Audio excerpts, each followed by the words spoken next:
All right, what's good? What's good? What's good? Let me make sure I don't have whack audio. And somebody tells me about my audio. No, I got my audio right. What's good with everybody, man? What's good with everybody? We're going to go into this conversation some more. You know what it is. But before we do, let's say what's up to everybody. Chillville in the building. What's happening? What's happening? What's happening? What's happening? My guy, Boots and Showtime, no Bud would mess up his career. My guy H-Town, what's going on, man? DJ OC in the building. Make sure you guys go subscribe to my guys at the Parlor of East Wheaton. Always got to put the chat in there for my day ones. And I mean, literally, these are my dudes. Was in there listening to that music last night, enjoying it. Let me hit it up real quick. Bingo. Make sure y'all go hit that subscribe button if you're not already to my guys at the Parlor of East Wheaton.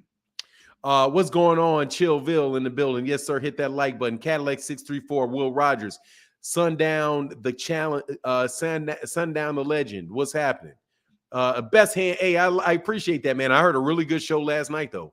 Asante L, what's happening? DH, what's good? Aisha, Ron BK in the building. Adrian Molina, what's happening? Stone Alone in the building. What's good? Stone Alone, always stuck on gong. Stone Alone. What's going on, Stone Alone? EJ in the building. What's going on? So what's up today, bro? My day off. Let's go. That's what's up, man. Enjoy your day off, man. Yes, sir. Barbara D in the morning. Will Wright, Eric Horn, Jeff Brooks, Windy City Assassin, my guy, Cal L. Coolit. What's good? Be easy. Kevin Wells in the building. What's happening, man? Robin Soto, what's good with you, sir? Always see you over there shining on Twitter. What's going on, man? You inspiring me, bro. Robin Soto is inspiring me, man. I've been on this bike, man. I've been on this bike, working out, getting my sweat in, all of that good stuff, man. I've been working out because I'm just like, hey, man, Robin Soto's out there steady doing it. Let me make sure I do it, too. I ain't hitting them bags yet, though. What's good to that Rocco McBride in the building? Bowl in the building. I saw you out there arguing with BFTB yesterday.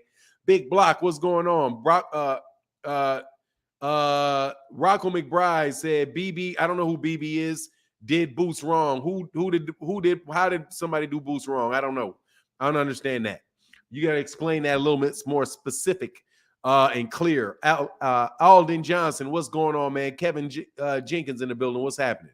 Yes, sir. Same fight, different round. What's going on, man? DD Locke in the building. Good morning, DD Locke.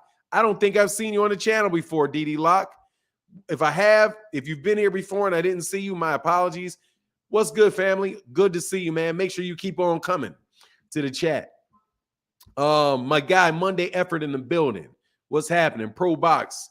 What's happening? Stone Alone in the building. What's good, man? Driving that truck. Man, you stuck on gong, bro. You know the deal. You're stuck on gong. As is Mr. Pragmatic, king of the super thanks. Mr. Pragmatic in the building. What's going on, brother? Thank you, man, for your support, bro. Always appreciate you, man. I'm going to tell you, it's funny thing. Stone Alone is the first person to ever give me a big super chat. And Mr. Pragmatic is the first person to ever give me a super thanks to support the channel through super thanks on a video. So see those dudes back to back, man. Thank y'all so much for your support, man. Okay. Yeah, him. Yeah, how did he do him wrong? Much love to everybody in the chat. I don't understand how he did him wrong. You'd have to explain that to me. I want to make sure that I don't do anybody wrong, though. Aaron Muhammad in the building. He said, I'll tell you the lie. Aaron Muhammad be on Terence Crawford's chest, bro. Bo will say, yeah, I'm not in debating unless I really believe in an issue and I'm really opposed to the narrative. Boots and Antoine are not ducks. Sounds like a diagonal Haney play to me. Yeah, I didn't listen to the whole thing because, like I said, usually with BFTB, if there's something, I just kind of let y'all talk and do your thing. I just want to acknowledge that I saw you out there. I will say this, though. I do think that when you talk about ducking, I think that the most important thing is to get people's definition of ducking down and to know what it is. Some people think that ducking means anytime a fight doesn't happen. Like if you didn't literally do everything you possibly could do to fight somebody, that's a duck. That's not me. So I think whenever you have, I think you need rules for whenever you label something. You know what I mean? An apple is an apple. Why? Because there's a dictionary definition of an apple, and what you're looking at fits it. You know what I mean? Is this a monkey or an ape? Well, there's a dictionary definition of monkey and a dictionary definition of duck, definition of ape. What fits it? For me, if there is a network standing in the way or if something just really doesn't make sense, I don't think that's ducking, because you have to take into consideration that there's more than two people that come in to play when you make a fight. You know, wish you such explanation during the first Bud and Spence negotiation rather than people concluding on duck. Wish you I have one. Watch Bud ducked. What? Bud ducked. It's still defined as a duck. He ducked. What? You have a responsibility to fight somebody. You don't, and you are available to fight them, and is nothing standing in the way of it but you saying yes? That's a duck. What? I'm telling you, it's a duck. I never said Terence Crawford ducked Errol Spence when he was the Top Rank. Never. Ever. I never said that. Not one time did I ever call Terence Crawford a duck until now. Why? Because he ducked. Because he was free to fight. He had no encumbrances. He didn't have another promoter standing in the way. He didn't have another network standing in the way. He got an offer on paper for the fight that he said that he accepted, and then he turned around with some cockamamie excuse about needing to fight in December and didn't take the fight. That's a duck. That's a duck. I don't care if Bozy Ennis says, I don't have anything on paper with Showtime. He may not have anything on paper with Showtime. That doesn't mean he doesn't have anything on paper with Cameron Duncan. And it doesn't mean that he doesn't fight for a network. And it doesn't mean there's nothing on paper. It doesn't mean that there's nothing on paper. I know I heard Showtime say they had a multi-fight deal with him. And if he says, yes, I'll fight him, I fight on Showtime, I don't want to fight on BLK Prime, so be it. Showtime is a bigger network. BLK Prime just blew for whatever reason. Had a fight fall, for whatever reason. Okay? What I mean, for whatever reason. Whether it is Terence Crawford, whether it was Adrian Brawner didn't want to fight just wanted to fight easy competition and turn down fights, or whether it was whatever the reason was, that there was a press conference where he said, I got 3-fight deal with BLK Prime, and he said in the press conference that he gets to pick his fights. He said that. So if that didn't happen, it didn't happen. And if they don't want to go over there to BLK Prime, they want to keep a relationship with Showtime, I don't call that a duck. I don't. He does not have to bend over, spread his cheeks, and go run over there to BLK Prime and fight Terence Crawford over there. He doesn't have to. Hey, so I'm glad. Hey, Chillville, you know you my guy, Chillville. What's up, Fi? How you feeling, bro? Nah, look, I don't have look, the stuff with Boots and Karen, this had to be something that took place in the last month. First of all, I've listened to parties involved in it. I got Bozy Ennis' side of the story through YSM Sports Media, and I got details last night on the phone call that took place with Steven Espinoza. And it's exactly what I thought it was. They got rid of the middleman. Just like I said, They got rid of the middleman. I'm telling you, dude. See, I am not a boxer, bro. Hey, thank you, Ricardo Medina. I'm not a boxer. But dude, I've been in business for a very long time, bro. People will always look for a way to get rid of the middleman. Always. They may need you when they need you, but if they don't need you and they can do it themselves, they're going to try to find a way to do it themselves. So if I'm taking what everybody said is true. Fulton stepped away from his promotional company to fight Monster. What does that got to do with anything? What is that? I don't even know what that got to do anything. So what? Errol Spence Jr. stepped away from his promotional company to go fight Kell Brook. Do you know who he's going to? He's going to Japan for a fight with Monster Inoue. Monster Inoue is the biggest boxing star that there is in Japan, and Steve Fulton Jr. is not a big draw. He's a great fighter, but he's not a big name, big money fighter in the United States. So who did he go to? He went away and went over there to the guy who is the bigger name, and that's Monster Inoue. That's just a fact. Same thing as what happened with Charles Martin when he went to go fight Anthony Joshua. Or the guy that just went over there. Who's the guy that's fighting Anthony Joshua from the United States? The American heavyweight that's going to fight, that fought Dillian White over there in the UK. People do that all the time. For now, by the end of this month, all the smoke should be cleared up, right? Hey, I don't know. Hey, Hunter Young in the building. What's going on?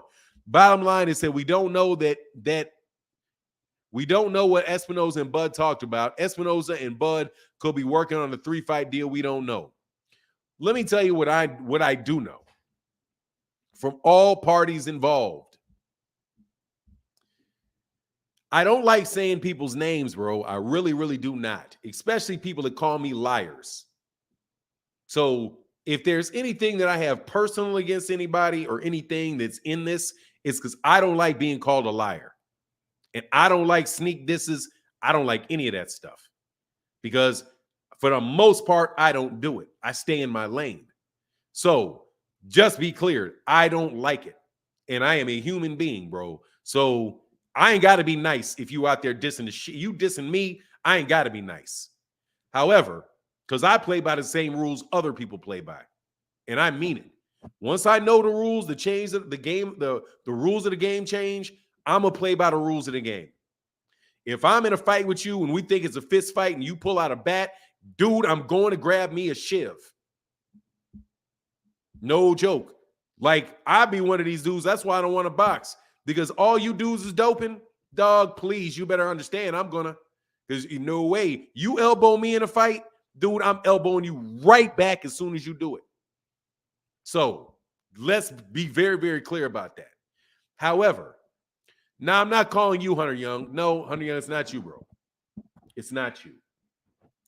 Let me be very, it's definitely not you. I'm not talking about you, Hunter Young. I'm not talking about you. But let me be clear when I say this.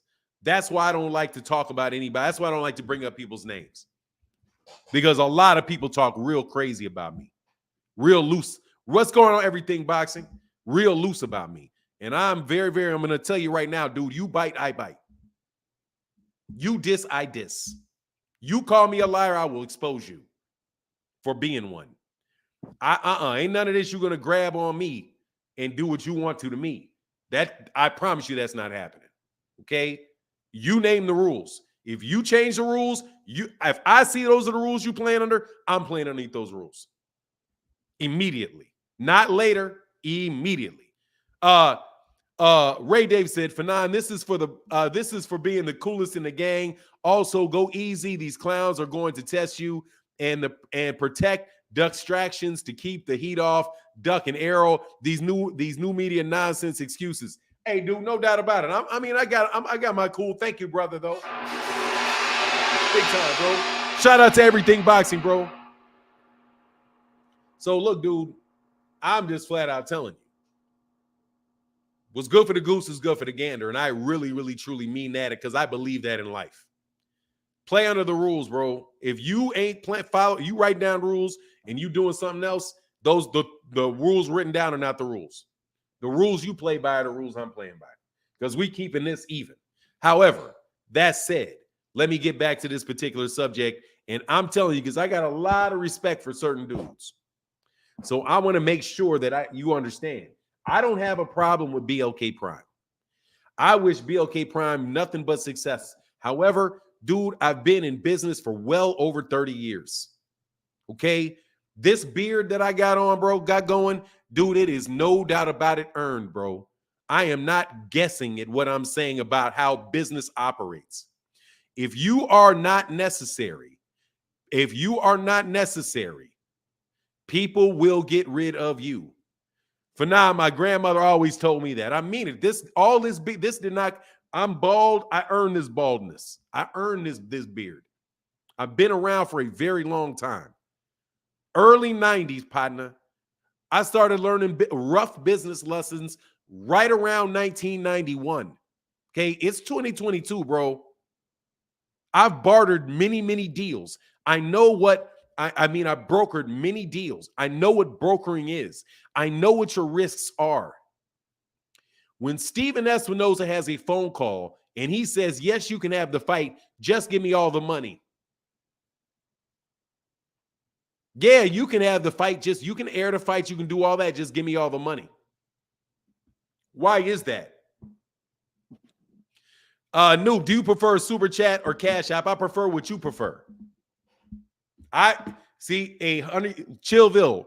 It's a combination of things. Super Chat encourages other people to support. Super Chats do. They encourage other people to support. And that's very, very important. Cash App, you get more money per the dollar. So it really is a business choice. It's a business choice for whoever donates. I don't turn my collar down at nothing. Okay? No joke, bro. If you're in the chat, hold on one second. Shit. Hold on one second.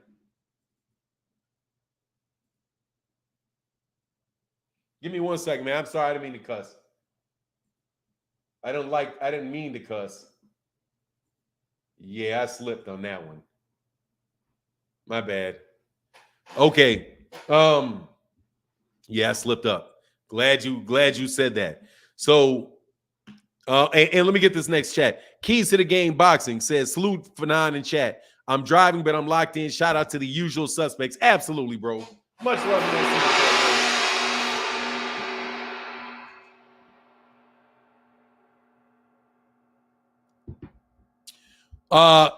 Hey, Fanon, I was born 1968, Joliet, Illinois, and I earned my gray hair stripes. Exactly, bro. So look, dude, don't underestimate what I'm telling you. When I say here's the problem, and you're going to keep running into this problem, if you are brokering deals, you're going to run in, because you're not in any particular, it's going to be tough. You're going to have a lot of failures. If you hit it, you're going to hit it big. But understand, you're not going to win it every time. You're not going to win it every time. You're going to lose a lot more than you win. No joke. However, but let me get to this. So because I'm not a boxer, because of the way that I look at the world, I don't see ducks where other people will see them. I can look at a deal and be like, that's not going to work. And why isn't that going to work? Showtime has absolutely no reason in the world to do any business with BLK Prime. None. And anybody that is negotiating for Jaron Ennis will slap that man in his mouth if he tries to go over there and do it. Why? Because you don't leave an existing brand with a record of paying a lot of money over time to go to an upstart that has a questionable reputation. Yes, you could do that. But you know how many things you're risking by doing that? You know how many things you're risking? You're risking a lot. So if somebody says, look, man, I got my boxer here. And by the way, it's my son. Look, I got my son. My son is getting promoted heavily by Showtime. If it wasn't for Showtime, you learn patience as well and knowledge to understand life a little bit better for sure. This is my son. My son who's been, I've had 3 sons boxing. None of my other 2 sons got to where this one is. This one right here is only known because Showtime is pushing him. Do you leave Showtime to go fight on BOK Prime as a 25-year-old when Showtime is saying, we're going to feature you, we're going to give you your own shows, we want you to go through your career like this? Then somebody's going to walk into your gym and call you and say, hey, man, we got to, you want to fight Terence Crawford? Look, we can get you the Terence Crawford fight. We got BOK Prime. They're willing to pay you X amount of dollars to fight Terence Crawford. Right? Let's have a meeting. His father, Bozy, says, all right, yeah, man, we can have the meeting, but I need Showtime in here. Now ask yourself for a second, bro. Hey, what's going on, everything boxing? Ask yourself for a second.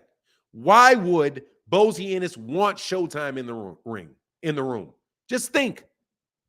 Because, dude, this is my meal ticket. They are actually, we're not talking about people that are going to pay me money. I'm talking about people that have already paid me money.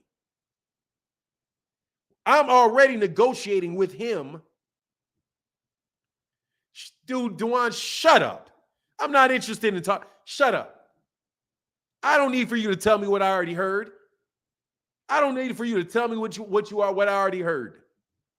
Yes, he said he would go over there. I'm sure Jaron Ennis would go over there. I'm sure he would go over there if they can cut a deal. So cut the deal. Showtime is the network he fights on.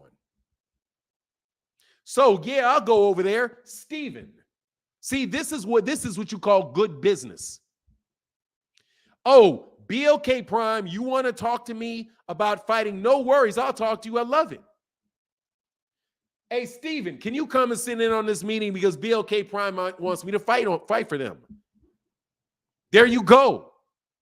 And then what does Steven Espinoza says? Steven Espinoza says this. Yeah, you can fight. He can fight over there, and we won't have any problem whatsoever.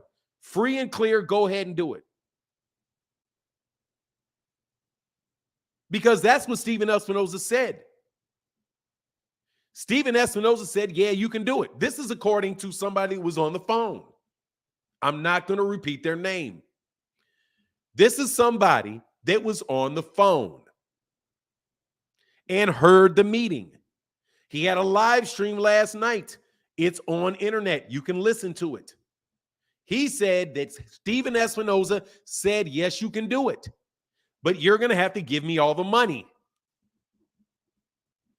No worries. You can have them. You guys can go have that fight, but you're going to have to give me all the money.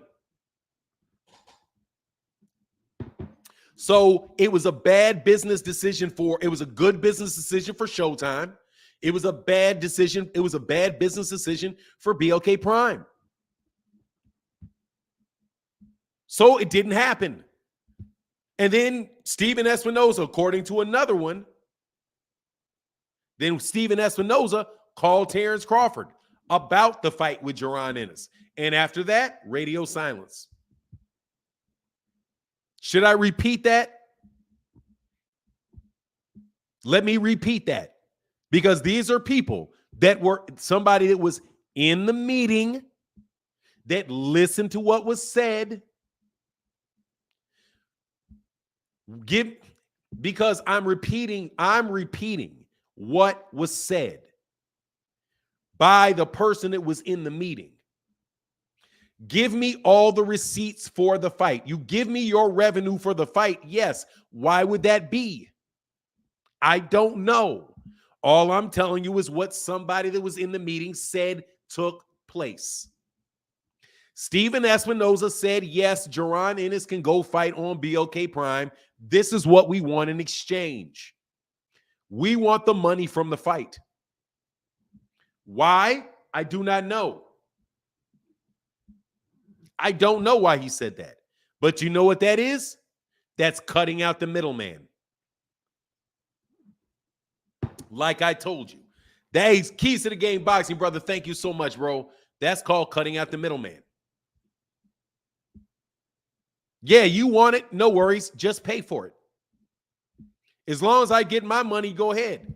So now it's no interest in it for BLK Prime because they're not going to make any money. And why would Steven Espinoza say that? Because probably, if I had to guess, because Steven Espinoza and Showtime have an agreement with Cameron Duncan, the promoter. Said, Rock Chalk Jayhawk, you know what it is, baby. And this is for my wife. My wife is a Jayhawk. Undergraduate and got her PhD from there. What right way of Islam? What's going on? So, how was that Jaron Ennis ducking? How is that Jaron Ennis ducking? How is that Terence Crawford ducking? It's not. Jaron Ennis said yes. Yes. I'll do it. You got to talk to Showtime. Why wouldn't he say that? I mean, seriously, why wouldn't he say that? It is terrible if he would not have. What is he supposed to do? What Terence Crawford did and just say, okay, well, I'm going to go into a negotiation with somebody else and I'm not going to tell Showtime. No, that's being smart. Bozy Ennis said, yeah, man, if we can work it out, let's work it out.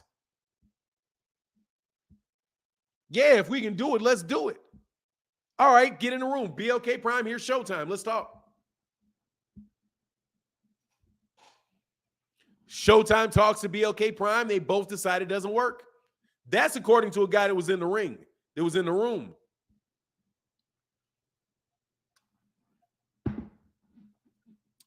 Right? I'm telling you, man, I went back and forth with my guy for a while on that. I was saying the same thing he was saying. I just don't think that he got what I was saying because of the way that I was saying it, which is not unusual. Keys to the Game channel, Keys to the Game boxing channel said going over and signing with you is totally different. It doesn't make good business sense. It's not going to happen. It's not a duck. No, sir, it's not a duck because guess what? Showtime said, okay, we can do the fight, but they gave an offer. They gave an offer to BLK Prime. The BLK Prime couldn't accept. And then Espinoza talked to Bud, right? And then after that, there was nothing. So where's the duck in that? There is no duck in that. That's no duck in that. Now, what is BLK Prime supposed to do? Say, oh, no, man, look, no. We're going to try to sign Jaron Ennis and open themselves up to tortious interference with contractual relations? That's the difference between Saudi Arabia and the Middle East and the United States. Because I'm telling you, it's my guy. I rocks with this dude. I rock with him. No joke, I rock with him. And anybody that paid attention to Twitter will know who I'm talking about. But they were like, what's the difference between in Saudi Arabia where they only deal with the fighters and when in the United States where they got to deal with the promoters? It's called tort law. It's called tort law. It's called civil lawsuits. In the United States, tortious interference with contractual or business relations. And it is definitely a way to you to lose a lot of money. Because in the United States, contract law says it is against the public interest to allow people to jump in the middle of your business relationships with people that you know they have, because that will cause them damages. Whether or not Bozy Ennis, if Bozy Ennis tells you, listen to me carefully. If Bozy Ennis tells you, I don't have anything on paper with Showtime, that doesn't mean he doesn't have a contractual relationship with them, because that doesn't have to be on paper.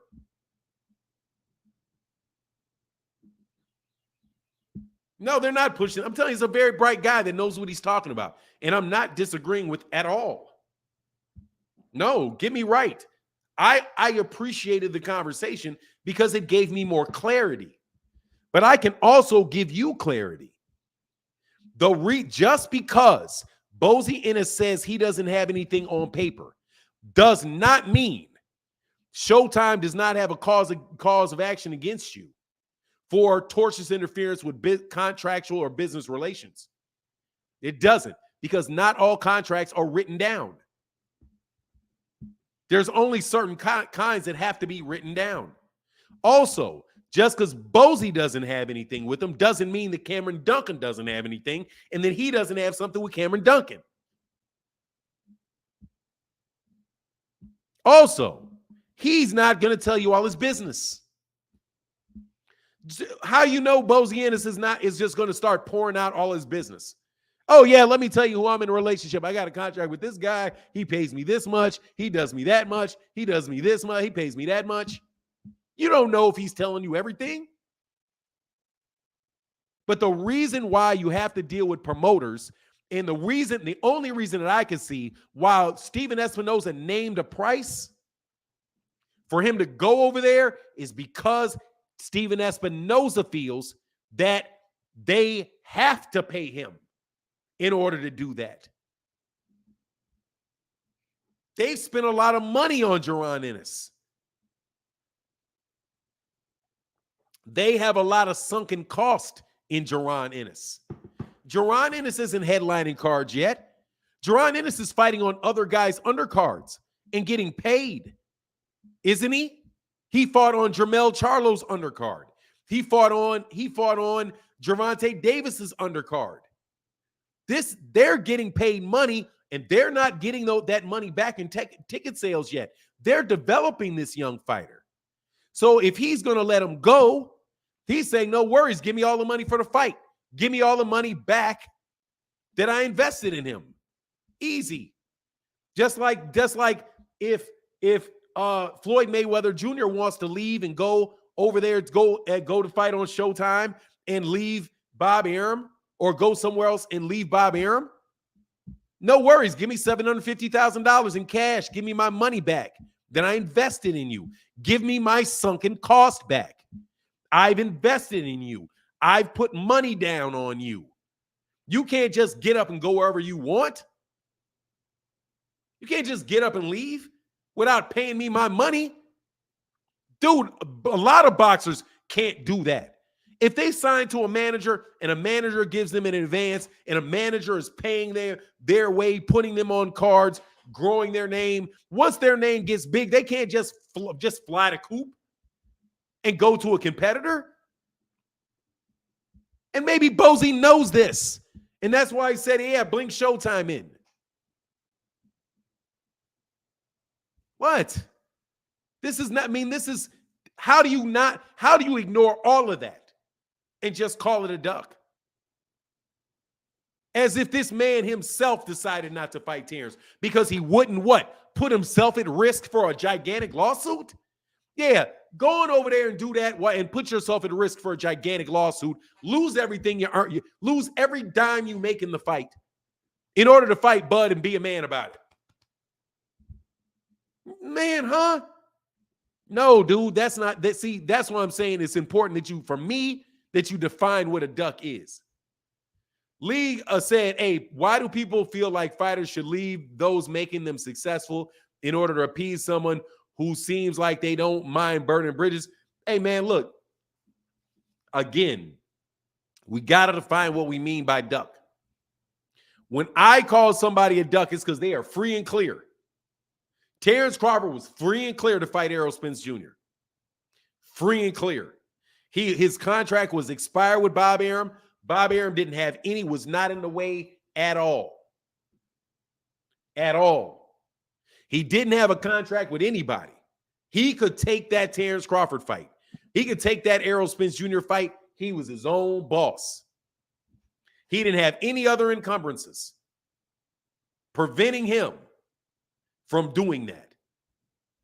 And then he said he accepted everything. And then he fought somebody else. To me, that's a duck. to me, because you are a but-for cause of that fight not taking place.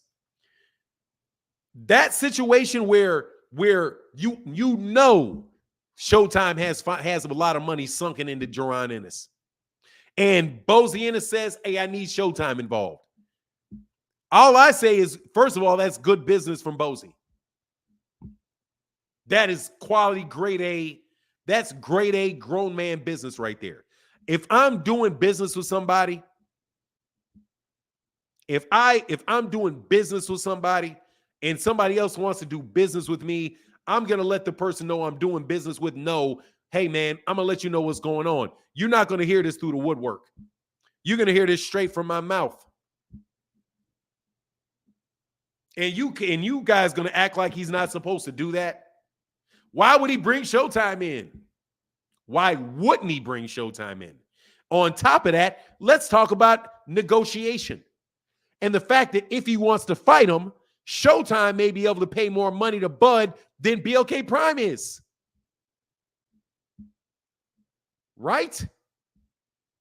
What if he said, look, hold on, man. Yeah, I want to fight Bud, but I don't know if I want to fight on BLK Prime. And I got a big old network. I'm the B-side, right? But let me bring some money to the table. Isn't that what Bud did with his hedge funds? Isn't that the same thing y'all were arguing that Bud did with his hedge funds? Well, he offered them all this money. He got it from somebody that we don't know. He got it from a hedge fund. The hedge fund said they would pay $50 million, so that's not a duck. Well, Bozy Ennis brought in Showtime. What's the difference? What's the difference? None. You got Bozy saying, look, I got a guy with money too. A guy I'm already in business with that got a lot of money. We want the fight. Let's talk. Right? Then what happened? After BLK Prime said, first of all, after Showtime cut out the middleman, because that's Showtime cutting out the middleman. Middleman, yes. And that's not an insult. I'm just telling you. It's a party that is involved that Showtime's perspective doesn't need involved. Because Showtime doesn't need their distribution network. Showtime doesn't need their money. Showtime does not need anything from BLK Prime. So if Showtime wants to make the fight between Jaron Ennis and Terence Crawford, since Terence Crawford is not signed to BLK Prime, from the Showtime's point of view, BLK Prime is a middleman that they don't need. So they tell BLK Prime, oh, look, man, yeah, you can have the fight if you pay me all the money. And then BLK Prime, it doesn't make business sense for us to do that. Well, see you later. Hopefully maybe we can do business later. Then Bozy says, man, Showtime, but I wanted the fight. Don't worry, I'll call Bud myself. I got him on my cell phone. Hey, Bud. Blase, Skippy, Blase. Because I don't know what they said. So there's no need to. I know, though, that Showtime knows how to get in contact with Bud Crawford, though. Seeing as they were in a negotiation for 6 months, and there ain't no way in the world Steven Espinoza can't get in contact with Terence Crawford. He's got his email. He's got his manager's email. Right? I suspect that if people on YouTube and people on Twitter can get Steven Espinoza knows how to get you. That doesn't sound like a duck to me. And that is everybody's story included. Everybody's. Without calling anybody a liar. Without saying nobody was at the table. Yep, y'all were at the table. As middlemen. From the perspective of Showtime, who has enough money to fight, first of all, already invested a bunch of money in Jaron Ennis. So why in the world are they going to let him go willy-nilly? And they don't need to have anything on paper. All they got to do is give him a check. You know what they got on paper? A check. Okay, we said in this email that we were going to have a multi-fight deal with you. We don't need to write that down. It doesn't have to be written down. And I don't know how many times I'm going to explain to people this. You do not have to have a legally binding agreement written down.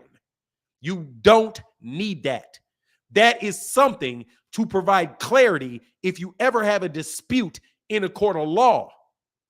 However, absent that documentation, there are standards that the court will use to determine what your intent was, like your public statements.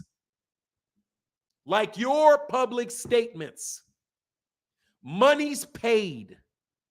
All of that they will use to determine what your intent was, absent a documented agreement. I am telling you, and there is no, and you're not going to find any legal counsel to tell you anything different. Come on, I said I was at a restaurant last night and met two mariachis. One of them told me he fought Bum Luckin, and the other told me Black Planet sent him an offer for Duckford. You crazy, bro. Much love in that super chat, brother. Thank you, man. Thank you, Kamal Oz, for that little bit of levity. What's going on? What's going on under Powerhouse Watson? Let me slide down to here, bro. Man, you guys, I'm just trying to tell you, not to be off topic, but Inouye versus Fulton. I think Fulton outclassed him. What's your chance of giving Inouye? Man, I'm telling you right now, Stevie Fulton Jr., the more I look at, and that is to change topic, you change topic. Once I got to look at Stevie Fulton Jr.'s resume, it's off the chain, bro.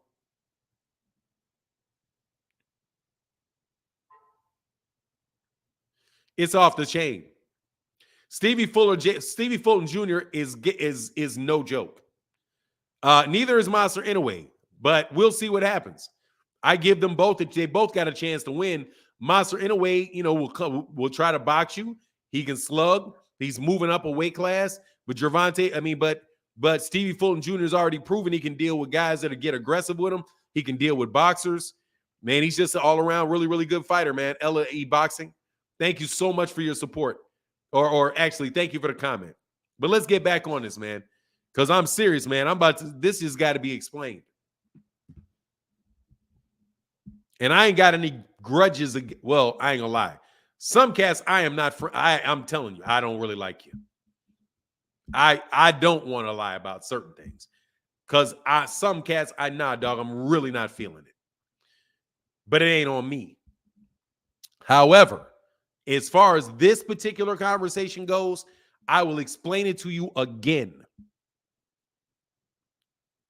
Based on what everybody said, there are people that tried to broker a deal between BLK Prime and Jaron Ennis.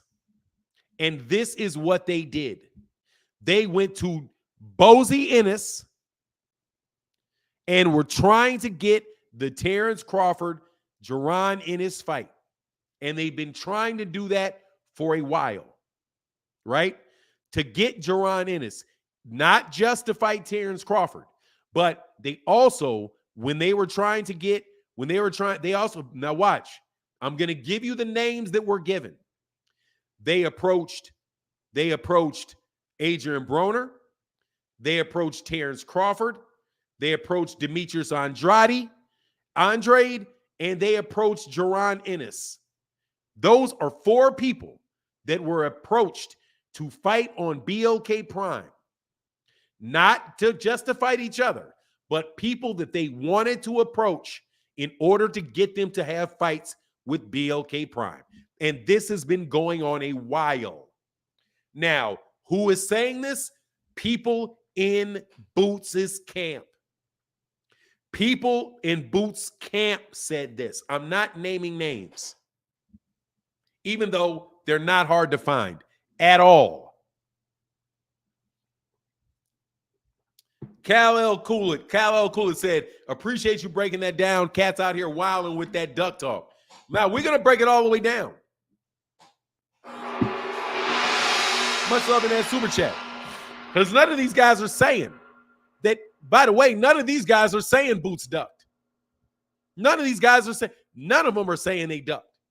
None of them are saying Boots ducked. None of them. They're just saying the higher ups didn't let the fight take place. Okay? That's what they're saying. Other people running around on YouTube. Hey, Cal Cool said, I appreciate you breaking that down. Cat's out here wilding with that duck talk, brother. I appreciate that support, bro. No joke. Like I said, man, this boxing it's tough out here in these streets, bro. Every bit helps, man. Thank you for keeping color in the chat, man. So watch. I'm going to explain this. This is out of the mouths of everybody involved. This is not me guessing. These are everybody that everybody agrees was involved. Bo said Russell is a higher rated in the WBC and has definitely stated he wants to reach his pro grade fight. Where's the duck in that? I don't know that. I don't want to get on the details of that. Okay? I don't want to get it because I don't know the details. I don't know the details in that. But not doing anything you can to get a fight. If it is just because it is plausible that you could have done something in my eyes that would have made it easier to get the fight done, I'm not going to label that a duck. You got to have everything else out of the way. I'm sorry, Bobo. Let me back up. Bobo said on the Antoine Russell side, on the Antoine side of things, some people fail to realize that Rolly is a voluntary. Antoine Russell never said he was offered the fight. Rolly was option A. I have to look into that more carefully. I have to look at that more carefully. If Rolly's a mon, first of all, Rolly's going to get the fight because it's a bigger fight. If they want to slow Gary Antoine Russell down because he's got 15 fights and he just was in 2 very, very difficult fights, so I don't have a problem with it. What's the argument? You got to do me a favor, Bobo. You have to tell me what the argument is for a duck. Because I didn't hear the argument for Gary Antoine ducking him. You know what I mean? Was he offered the fight and did he turn the fight down? That is the number one thing for me. Was he offered the fight? And was it a fight that he was able to accept? If he was not able to, if he was never offered it, and he was offered it and he was unable to accept, that's not ducking. If you're in the hospital because you got a broken leg and somebody jumps out there and says, hey man, let's fight, it's not ducking them because you don't come out your hospital bed and fight them. You know what I mean? If you're supposed to fight after school and then the principal walks out,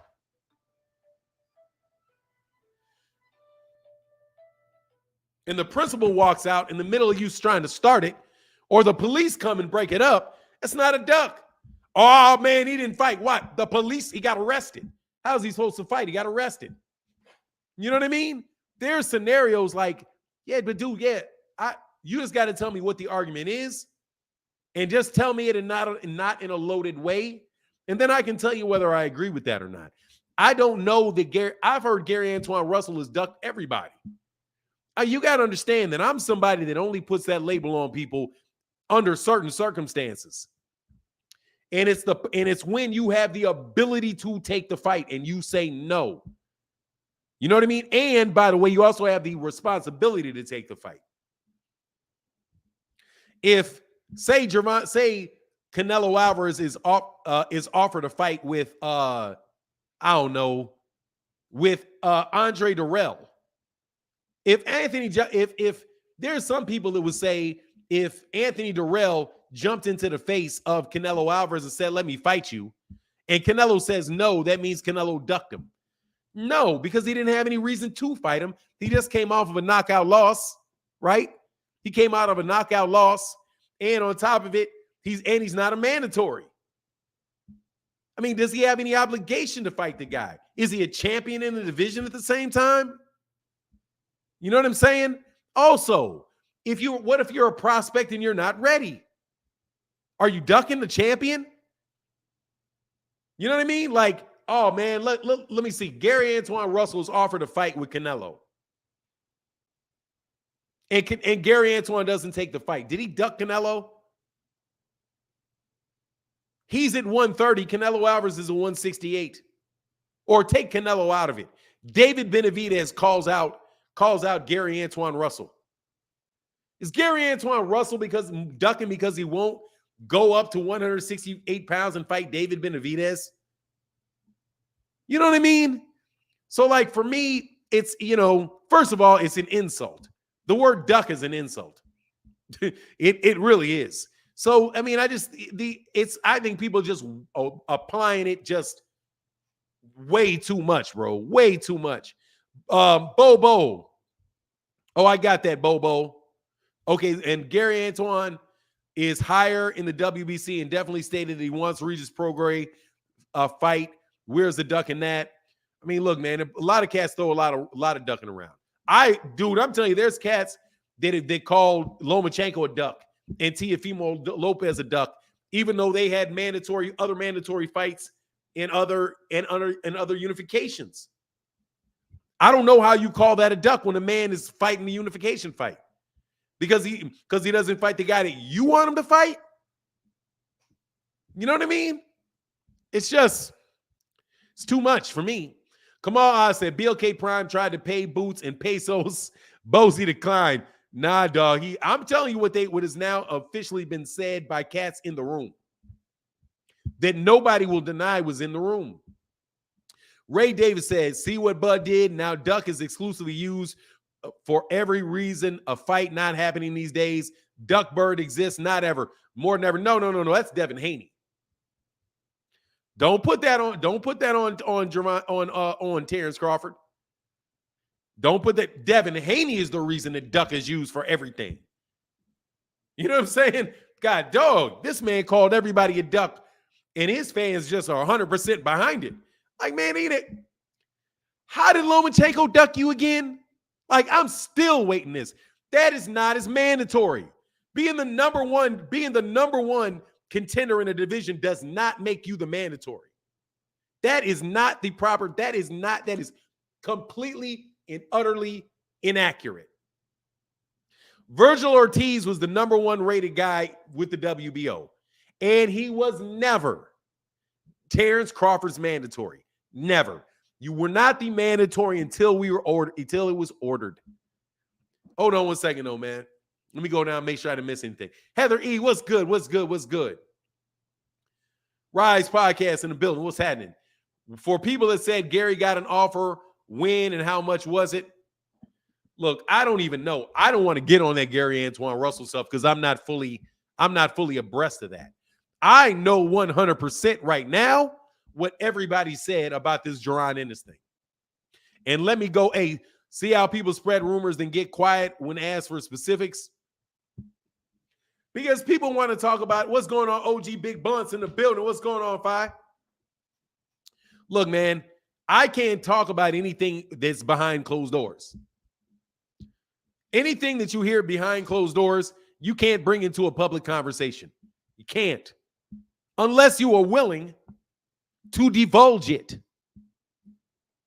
You can't, all this, man, I've known this for 6 years and I ain't been able to tell nobody, but y'all just wrong. Nah, bro, you gotta take it out, dog. You gotta take it out your pocket, man. Otherwise, bro, you can't be mad at anybody for what they believe if you're not willing to share what you know. You just gotta be like, hey, man, well, that's the price you pay for having inside information. I'm sure Steven Espinosa's sitting there all day like, oh, God. You know, I know what I said. You know what I'm saying? I know what I said. I talked to him. I saw it on paper. But you got all kind of people saying this, that, and the other thing. As if you can, even if you're behind the scenes, you can't misinterpret what somebody says. No joke. I know that I can talk to somebody on Twitter and they will misinterpret what I said. Honestly misinterpret it. I don't care about Devin wanting smoke or not. He can want all the smoke he wants.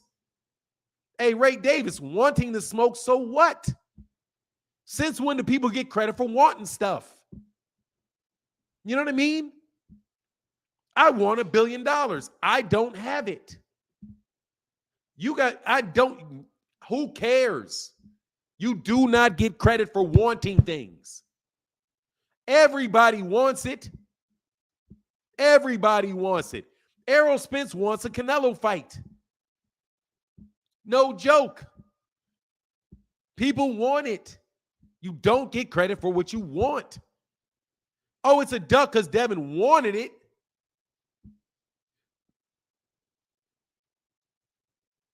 He debated you about duckery. Who debated me about duckery?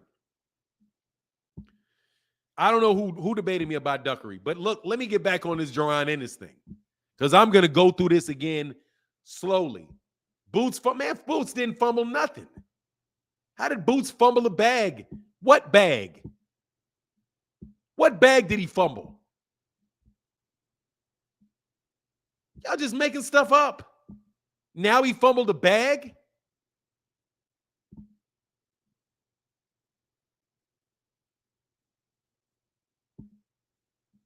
What bag?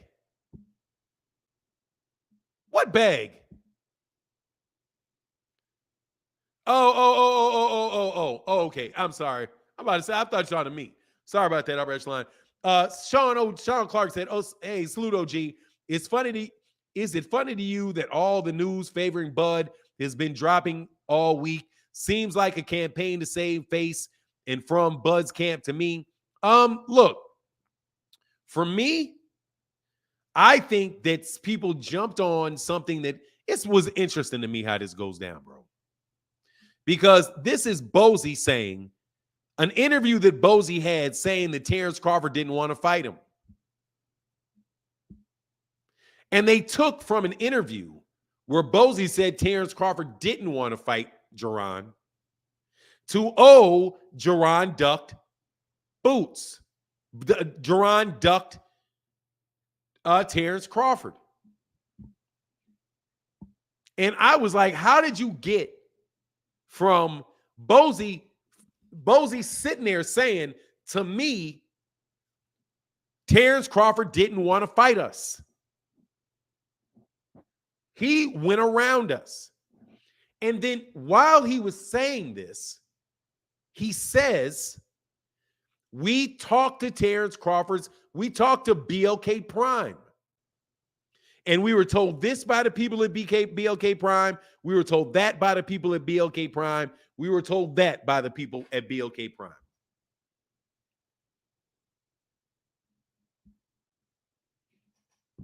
That's what was said. So how do you get from that to Jaron Ennis duck Boots? Jaron Ennis ducked Terence Crawford.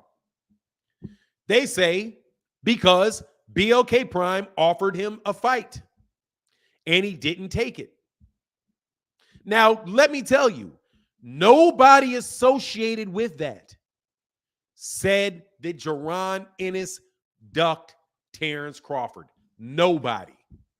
The people that bartered the deal, that were brokering the deal for BLK Prime, they said no, Terence Crawford did not duck Jaron, and Jaron did not duck Terence Crawford. That's what the people involved said. So how do we go when everybody involved in it agreed that there was no duck? The person that let the information out said there was no duck.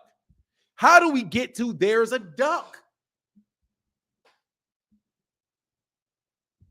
Let's use the argument given.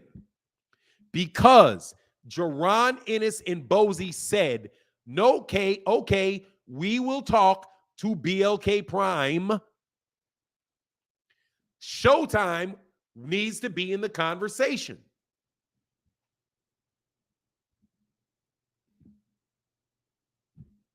Right? Does that make it a duck? Because he didn't go behind Showtime's back and have a negotiation with BLK Prime? That's what makes it a duck?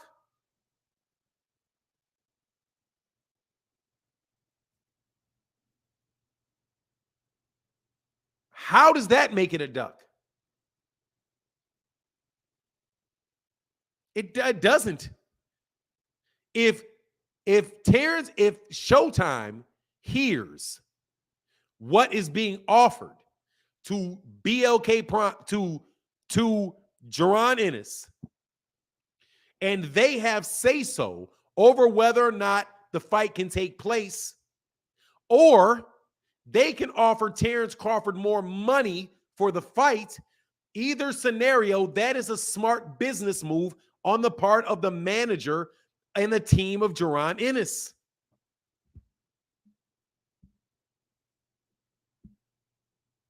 Right?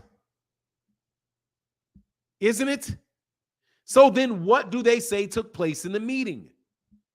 That Showtime told BLK Prime they could have the fight. So where's the duck?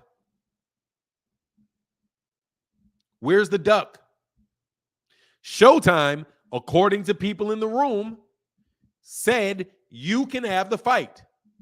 And then they told them what they needed to do to have a fight. Which, according to the people in the room, was not worth it to BLK Prime. So BLK Prime said no to what Showtime offered them. This is what people in the room are saying.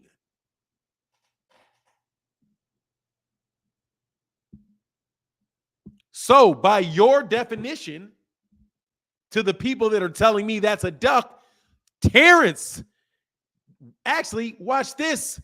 It's not even Terence ducking, because Terence is not represented by BLK Prime. Terence Crawford is not represented by BLK Prime. They don't negotiate for him.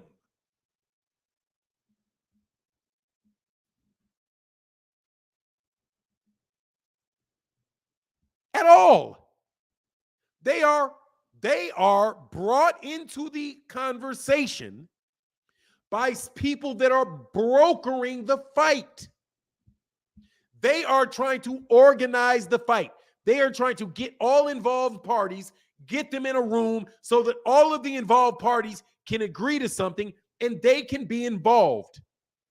Either monetarily involved by getting a cut or by being whatever it is. They're going to name what their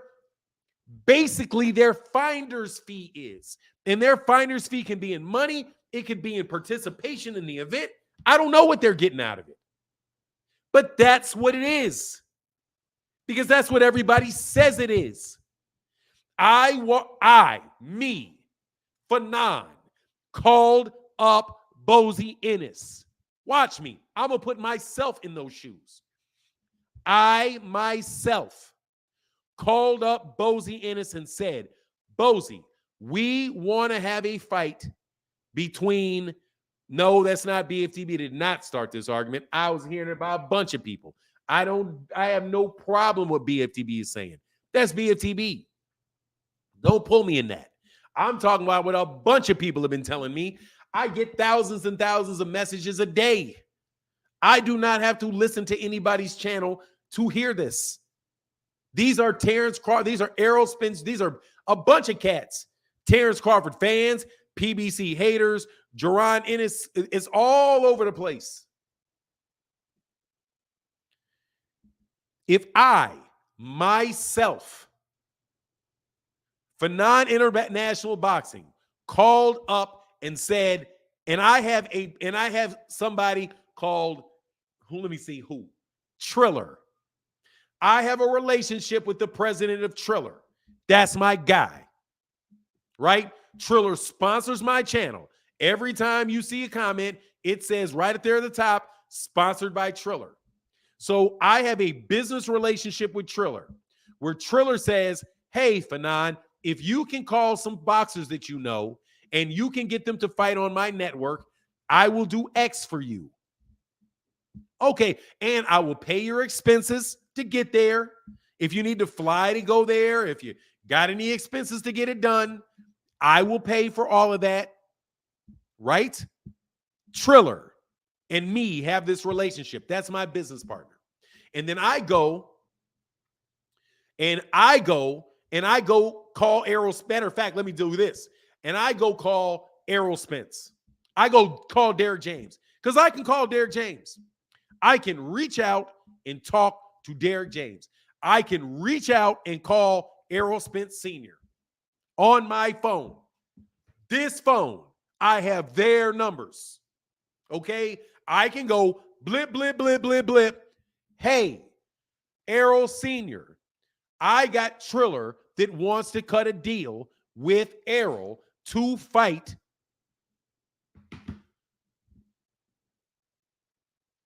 Canelo Alvarez on Triller. Right? I get into a meeting with the president of Triller, and I get on the phone with Errol Spence Jr. or not even Errol Sr. and Derrick James get on the phone. This is completely hypothetical because I would never do it. I would never do this. So don't think I would ever do this. I'm not into that. I've already had my experience being a middleman. It's a headache. So they say, okay, yeah, we'd be open to it. Okay, great. What do you got to do? Oh, I got to bring Al Heyman's got to get on the phone. You got to talk to Al. So we talk to Al. Al says, okay, yeah, I'm open for it. What do you got to do it? Yeah, I need $500 billion. It's dead, right? Why? Because Al Heyman doesn't need me to negotiate between Errol Spence and Triller. He can call him himself. He cuts me out right away. Oh, yeah, nice to meet you, Fanon. Yeah, so let me tell you what. Yeah, no worries. All Triller needs to do is pay us $500 million. And yeah, we can continue this conversation. Right? If he doesn't do it, did Errol duck Canelo? Because guess what? In that scenario, Triller offered Terence Crawford, offered Errol Spence Jr. $50 million for the fight. I brought $50 million to Errol Spence Jr. Errol Spence Jr. and Al Heyman turned it down. Does that mean Errol Spence Jr. ducked Canelo Alvarez? Canelo Alvarez is not signed to Triller.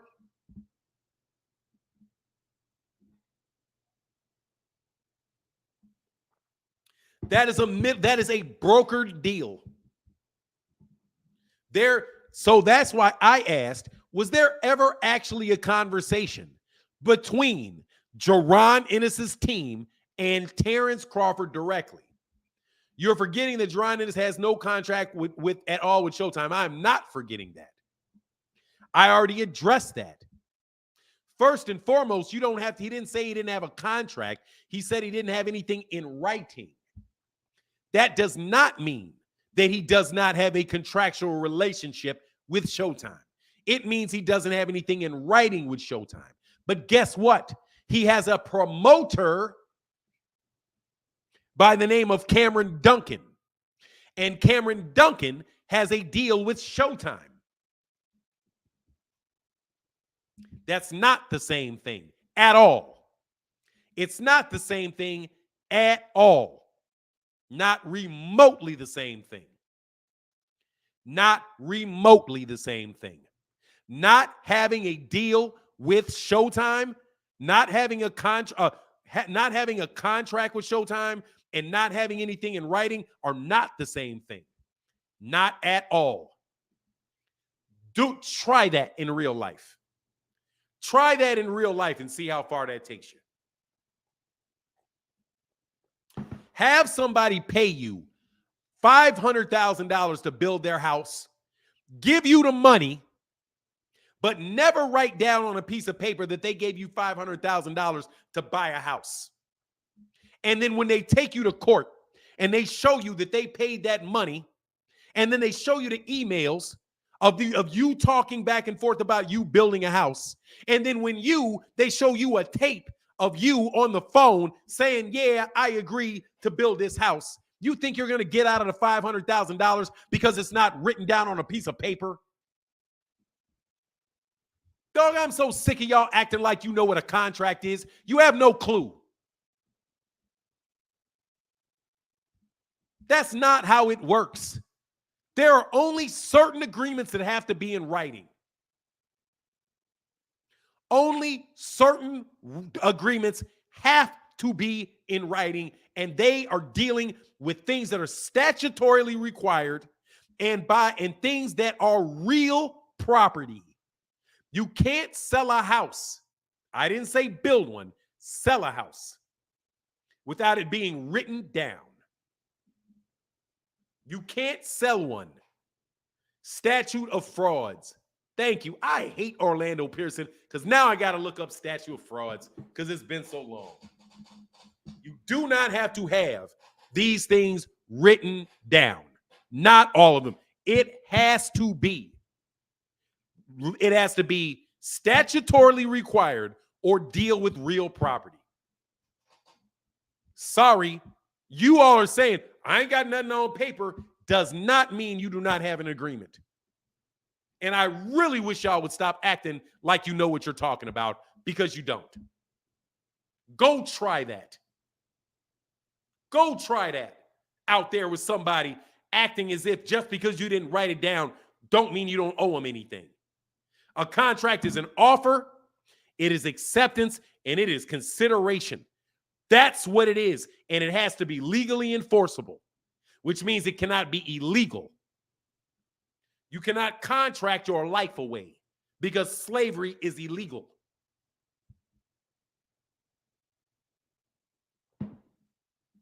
So stop that. It's not the same thing. And guess what else? What if he was wrong? What if he was wrong?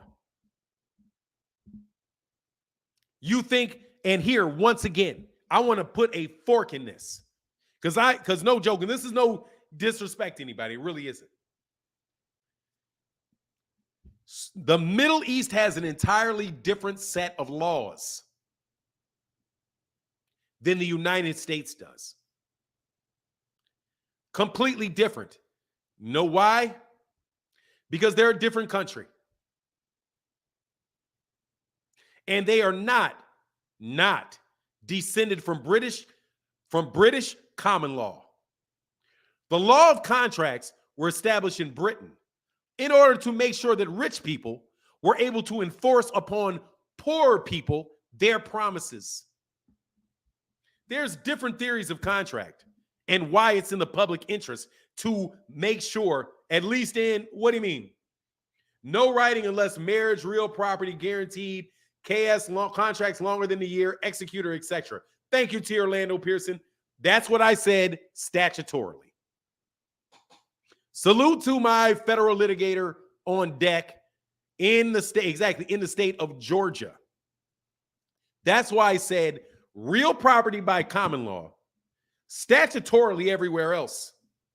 If the state says these type of transactions must be in written. Yep, statute of frauds in Georgia. Thank you, brother. I appreciate you. So much better with the verbiage than I am. That's called a law. Thank you, Professor Orlando Pearson. I appreciate you, brother. Thank you, Professor Pearson. Going ahead, brother. And guess what? In Georgia, let's look at the rule in Georgia, according to Orlando Pearson.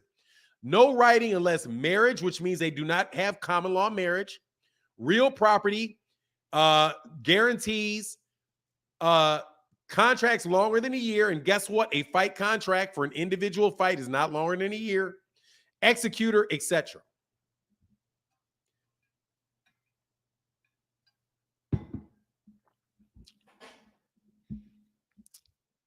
There you go. So please stop telling me you don't have any just because you have something that means that you don't have an agreement. But let's get out of the fact that you don't want to be sitting in court forever. How about that one? T. Orlando Pearson, what is the concept of deep pockets?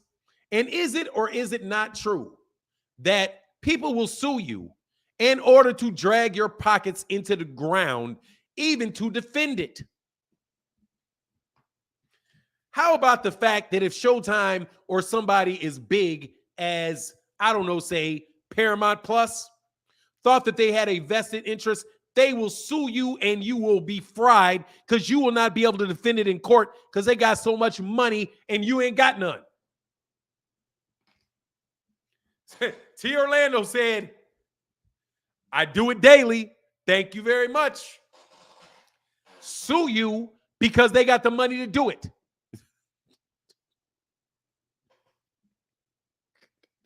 Stop talking about it. Bro, T. Orlando Pearson, I swear, bro. I swear I've had so many people tell me that these contracts, that I read a full-fledged contract, bro. And when I'm telling you, brother, it literally had everything you needed for a fully executable contract. The only thing that it said up top was term sheet. That's it.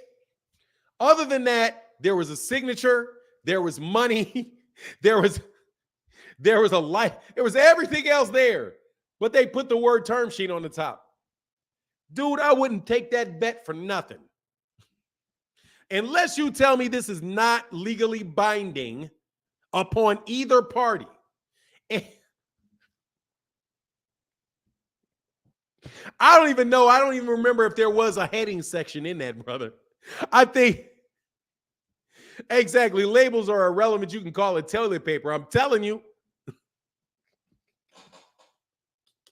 I'm like, man, God dog, people keep arguing about this stuff, Orlando, bro. It's so frustrating. That's so frustrating, bro. Like, man, come on, man. That is a fully executable contract. There's offer, there's acceptance, there's consideration, there's signatures certifying your understanding. There's nothing in there saying it's not binding upon either party or that this termination this fight can be terminated at the will of either party. None of that is in there, bro. None of that is in there. But whatever, bro. You know what I mean? I mean, it's silly, man. But anyway, let's get back to this. So that's not a duck. Okay? It's not a duck. If nobody ducked, Terence Crawford didn't duck because guess what? He never offered to fight Jaron Ennis. Let's also get on this. Terence Crawford never offered to fight him.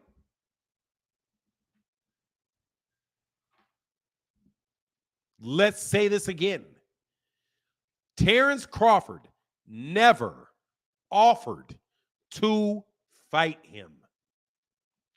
According to what everybody said, Terence Crawford said he would be willing to fight him. Fanon, he said, no, Black Adam. If I go to you and I say, will you fight Terence Crawford? And he says, yeah, I would fight him. That is not Terence Crawford offering to fight him. That's Terence Crawford saying to you, who is not Jaron Ennis, that yes, you would fight him.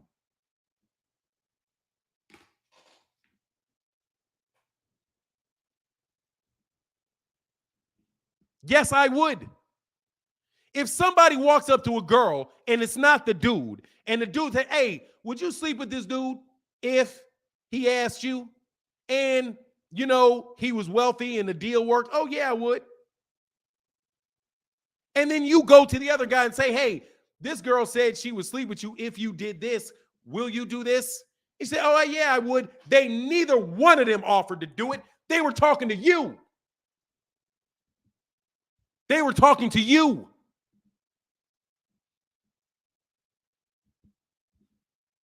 They were talking to you. Terence Crawford's representative has to go to that man's representative and offer to fight him.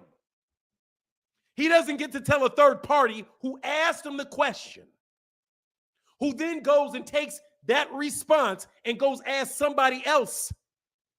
And then that person says, yes, under these circumstances. The middleman did all the talking. The middleman did all the talking. Terence Crawford never offered it. Terence Crawford said he would take it. Yeah, I'd fight him. He's never been in the ring with anybody like me. Yeah, I'd fight him. That's not an offer to fight him. That's an answer to your question.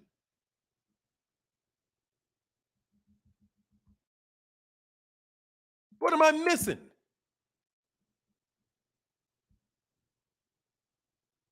What am I missing something? Terence Crawford is not signed to BLK Prime. Not. BLK Prime says to Terence Crawford, if we can get the Jaron Ennis fight, would you take it? Yeah, I'd take it. He's never been in the ring with anybody like me. I'd take it. That is not Terence Crawford offering to fight Jaron Ennis. That's Terence Crawford answering BLK Prime's question. And then BLK Prime goes to Jaron Ennis, and Jaron Ennis says, yes, I would fight him. That's not Jaron Ennis offering to fight him. That's Jaron Ennis answering, once again, the broker's question.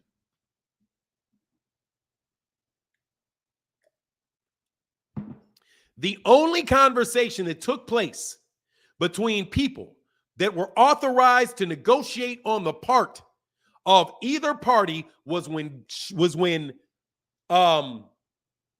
Espinoza called Terence Crawford directly, because Stephen Espinoza has a relationship with Cameron Duncan and Jaron Ennis, a legal one. And let me explain to you the concept of agency. Excuse me, T. Orlando, would you mind doing me a favor real quick, bro? And explain what agency is in a sentence so that I don't have to think, people don't have to think that I'm making it up. I love having in-house counsel in here. I don't care how many times T. Orlando Pearson, I don't care how many times he trolls. There's a concept called agency in the law, which means this. If a person reasonably believes, and this is a loose definition of it, I'm sure Mr. Pearson, Councilman Pearson, Professor Pearson can give you the much more exact term.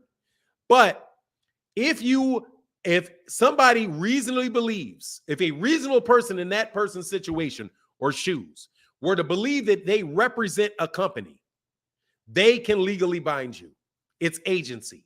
It keeps a CEO from companies from sending people to you and saying, he's not the CEO of the company. He can't, we never really agreed to this, right?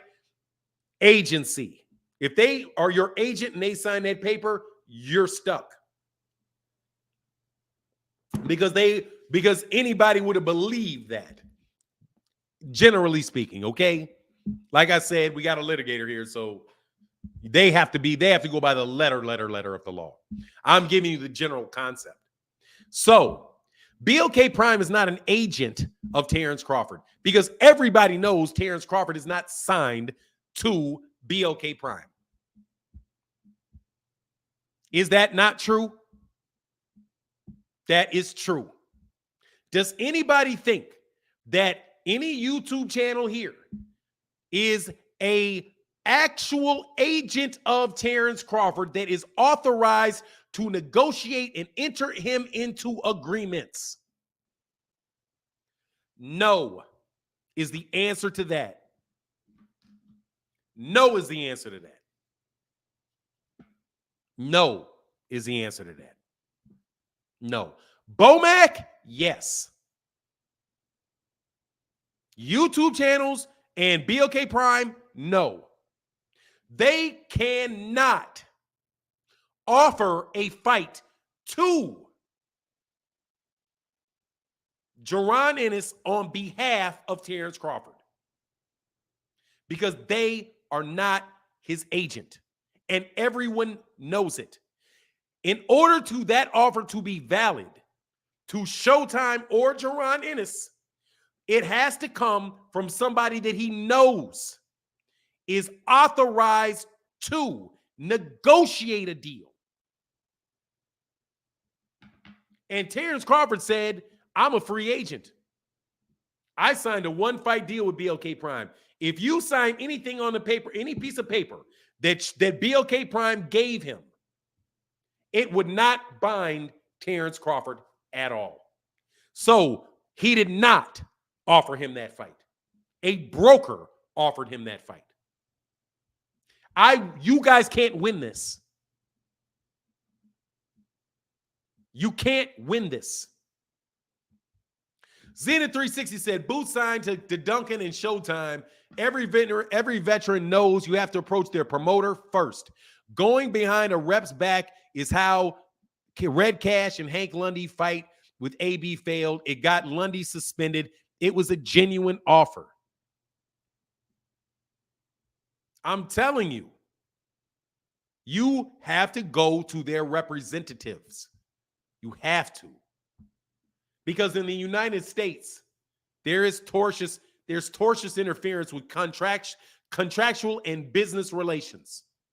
That is the difference between the United States and the Middle East. And I don't know what the Middle East law is. I don't know what it is.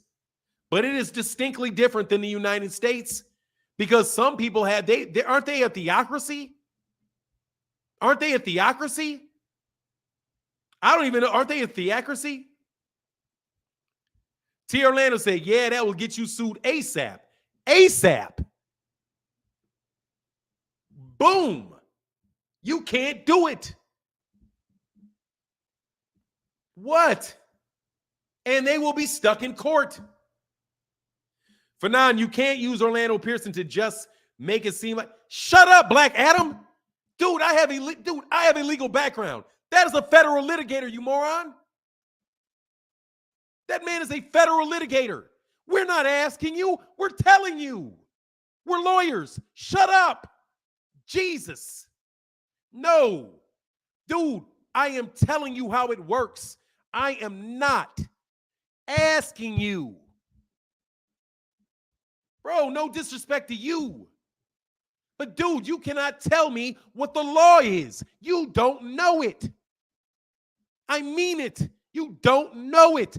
That man is a practicing federal litigator. He is an expert. He is a licensed expert. What are you talking about? I wouldn't argue with that man. Dude, that's what I'm telling you, dude. Come on, man. No, bro, we are sitting there literally explaining to you contract law. All I'm telling you is, hey, man, when I'm talking to T. Orlando, all I'm saying is, hey, man, because I'm telling you, I'm not a litigator. I draft contracts. I drafted them. I'm not in the part where you enforce them. I know Illinois contract law. That's what I know. But I'm telling you, this is how it works. I had a legitimate question where what's the difference between between Saudi Arabia or the Middle East, where they deal directly with the fighter, they don't want to deal with any promoters, and the US. They're two different sets of laws. Over there in Saudi Arabia, you have a royal family. That is a monarchy. It's a monarchy. A monarchy doesn't have to deal with anybody but you. They're kings. He's a king. If you don't understand the difference between a monarchy and a what is it? We are a federalist democracy. Dude, it's two different ways the entire country is governanced. Jeez. I'm literally telling you this. I'm giving you information. I'm giving you information. I'm not to help you. If you think that just because it's not written down on a piece of paper, that means that you're not that the other person cannot seek damages, you're nuts.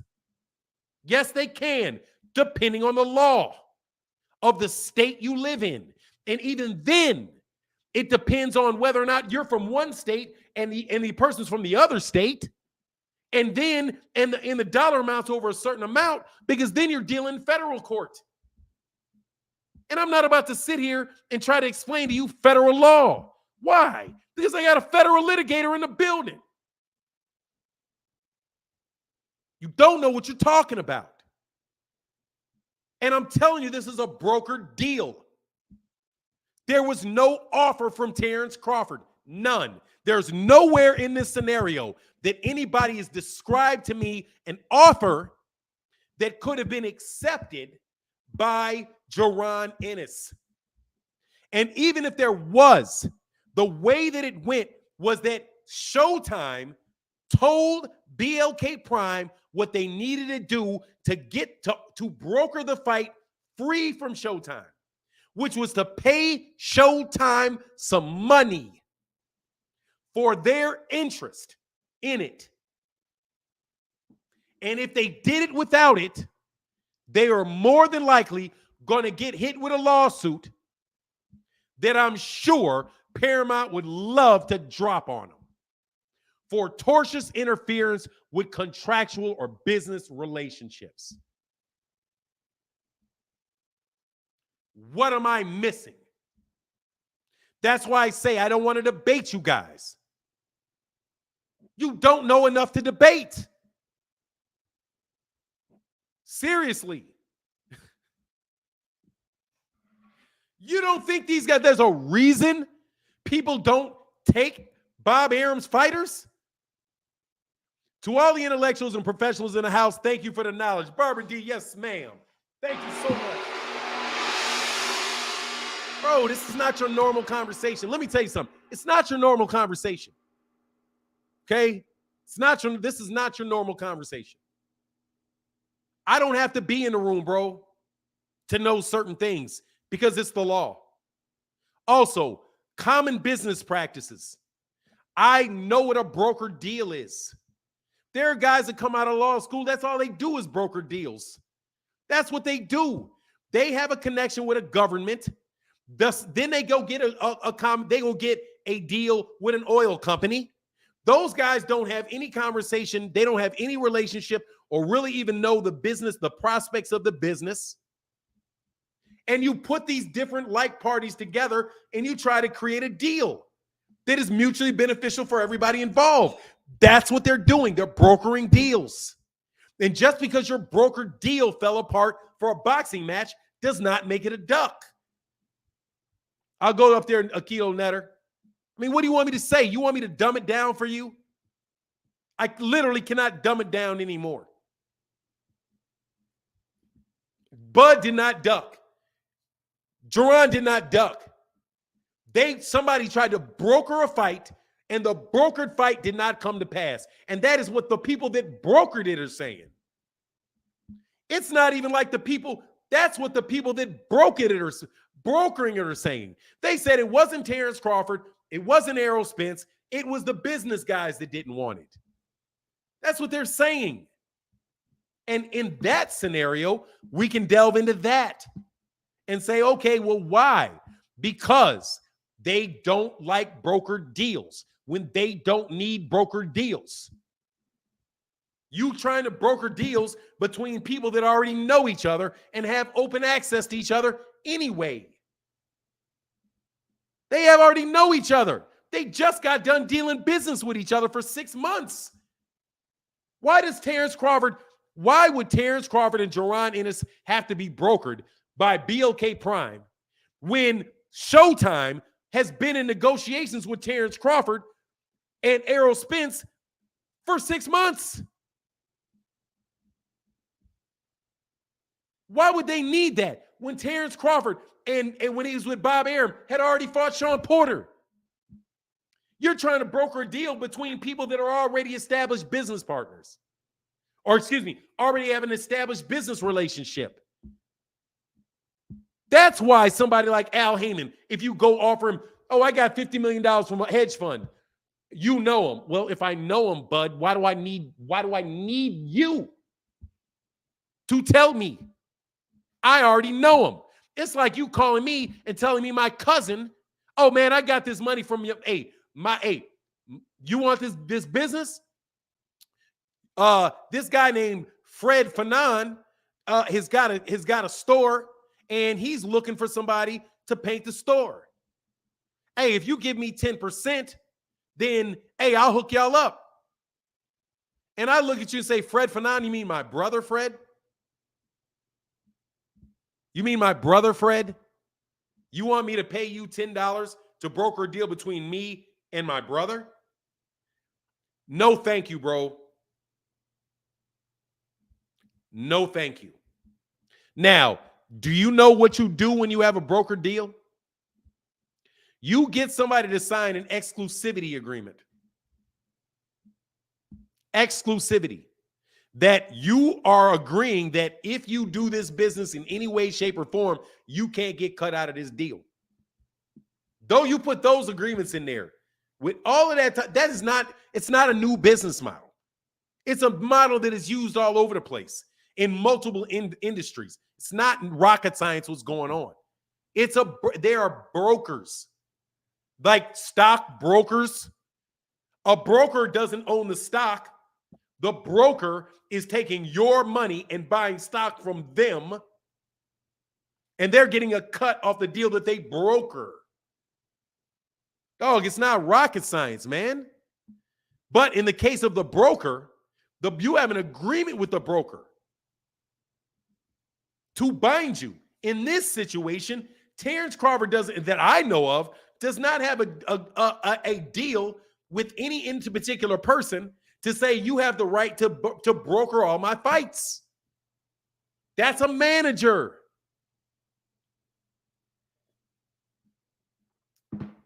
What? And I'm not hating on anybody saying this, man. That's the deal. And why do I know that's the deal? Because that's what everybody said the deal is. I just don't know if people understand what the business model is. How you effectively do that. The business model. And you know who you should call for that? Somebody like T. Orlando Pearson. Man, Bud stirring this BS again so he can promote another BS fight. Rocha, not to be ridiculed. If he wanted the Errol Spence Jr. fight, he would make it. Much love in that super chat, bro.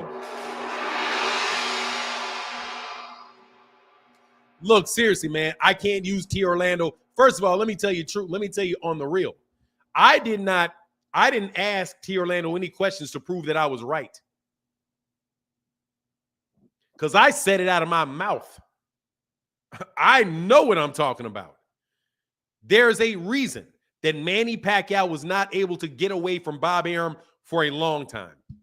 Because Bob Arum would go, according to Manny Pacquiao's team, anybody that tried to strike a deal with Manny Pacquiao, Bob Arum would call him and say, look, we still have a valid, enforceable agreement, with a promotional agreement with Manny Pacquiao, and we're telling you that if you negotiate a fight with him, you are in violation of our agreement, and we will sue you for tortious interference of business and contractual relations.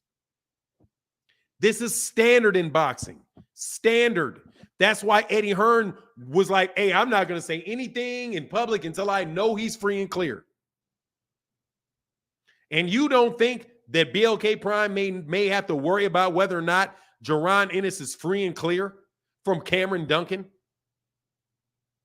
And that Cameron Duncan has a deal, a promotional deal with Showtime, because Cameron Duncan's not involved in it all the time, and he's not out there talking about it all the time. His fighter is going on TGB cards. He's not organizing the card or promoting the card. He is the promoter and developed the relationship between Showtime and Jaron Ennis's team. And the manager is there. So anyway, it is what it is, bro. So no, I don't buy the duck thing, because I listened to what everybody said. And this is not me hating on anybody. So please spare me the I'm hating on people stuff. Again, Bud is on quiet quitting program facts. Hey, look, dude, let me say, anyway, Zen360 said they rather believe we hate Bud than to actually listen and realize there was nothing to duck. We have seen this play out before, and it's always the same. It's always the same, Bobo. Look, if you're going to, that's why I got to the very beginning of this thing. Hey, by the way, thank you so much for your support in the super chat. Barbara D, because Barbara D know when I go in on these, ain't no support, ain't no regular conversations going on in the super chat. So thank you, bro, ma'am. Thank you, ma'am. I'm sorry. I want to calling women bro. My wife can't stand that when I let that slip, bro. Like, no, I'm sorry, babe. I didn't mean to call you bro. You know. Oh snap! Somebody hit it with the cow. Cool it big time. He said, "Thank you, master teacher of logic." Yes, sir, brother. Cal, cool it, man. Thank you. No worries. I got you all day, brother. Thank you for that huge support. Ray Davis said, this is a non-existent topic. Fans just created it. Look, oh, Heather E said, yes, I hate it too. Yeah, do you know what I don't like anymore? I hate the N-word now. Y'all ruined, God dog, y'all can ruin a good thing. We used to do that in our house, man. I used to love it. Like, but now y'all just do it in front of any and everybody. You call any and everybody that word. Like, I'm like, man, I would have never thought, bro. Like, talk about slippery slopes. I never thought that I would see a young black man sitting up there exchanging the N-word with a white dude. I would have never in my life thought I would have ever seen that.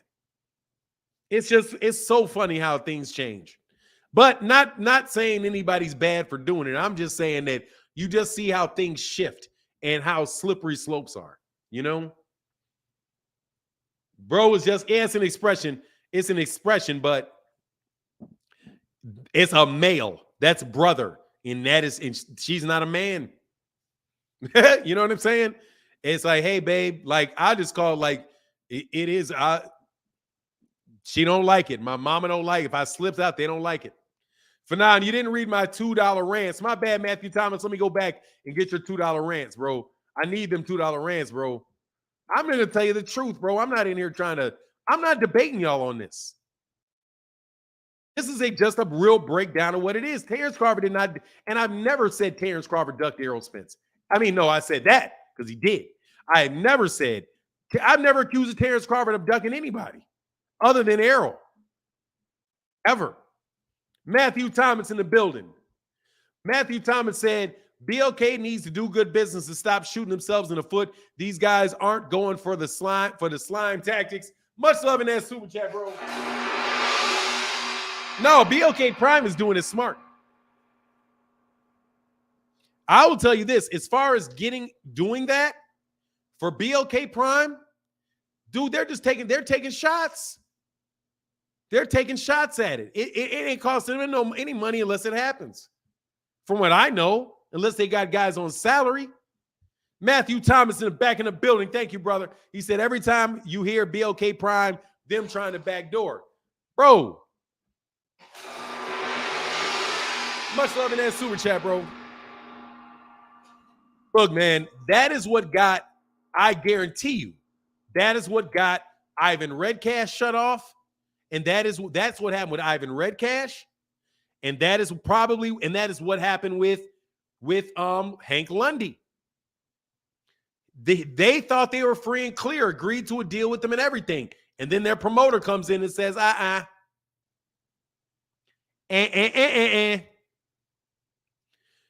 but guess what he did with David Avenetian? With David Avenetian, they talked to Frank Warren. And Frank Warren was like, okay, yeah, we can do it. Here's what you need to pay me. This. Guess what?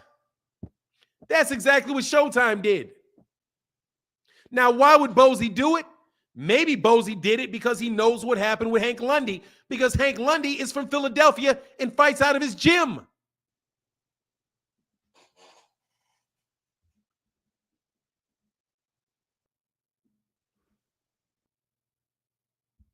Matthew Thomas again said, I'm glad you talking about this backdoor moves. Yes, sir, bro. Now, let me ask you a question. Let me make sure I didn't miss another one. Brother, thank you so much, man. I'm so sorry I missed your super chats, bro. Sean Clark in the building.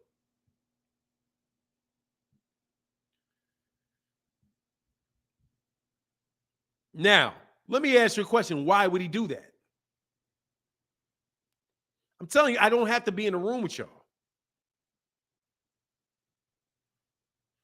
No joke. if I see a cat in the middle of the road, literally plastered to the road, I know a car ran over it. There's a cat in the middle of the road and it's literally smashed to the road. I don't have to have tape. What happened to that? A car ran over it. Well, how do you know a crow didn't kill it? Well, first of all, how many crows can kill a cat?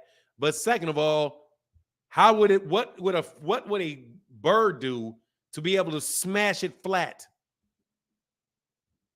You know what I mean?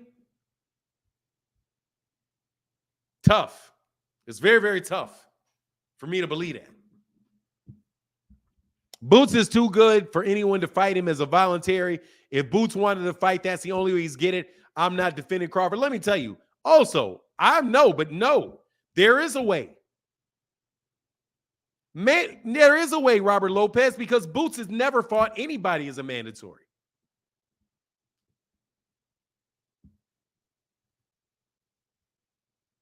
Boots has never fought anybody as a mandatory.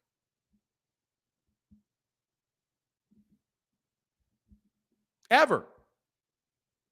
Jaron Ennis isn't any more dangerous than Tyson Fury is. And Deontay Wilder fought Tyson Fury as a mandatory. As a voluntary. That's a cop-out saying that Terence, that somebody has to take the mandatory route or they're ducking. No, they don't. No, they do not. If you have to become a mandatory to get a fight, then maybe the guy that's what the mandatory is there for, to keep somebody from ducking. So if you're telling me that a guy has to go a route to become the mandatory or he's ducking, no. If you can't get a voluntary out of a guy, then you're ducking. That is not even you. What is a mandatory? Why do you have mandatories?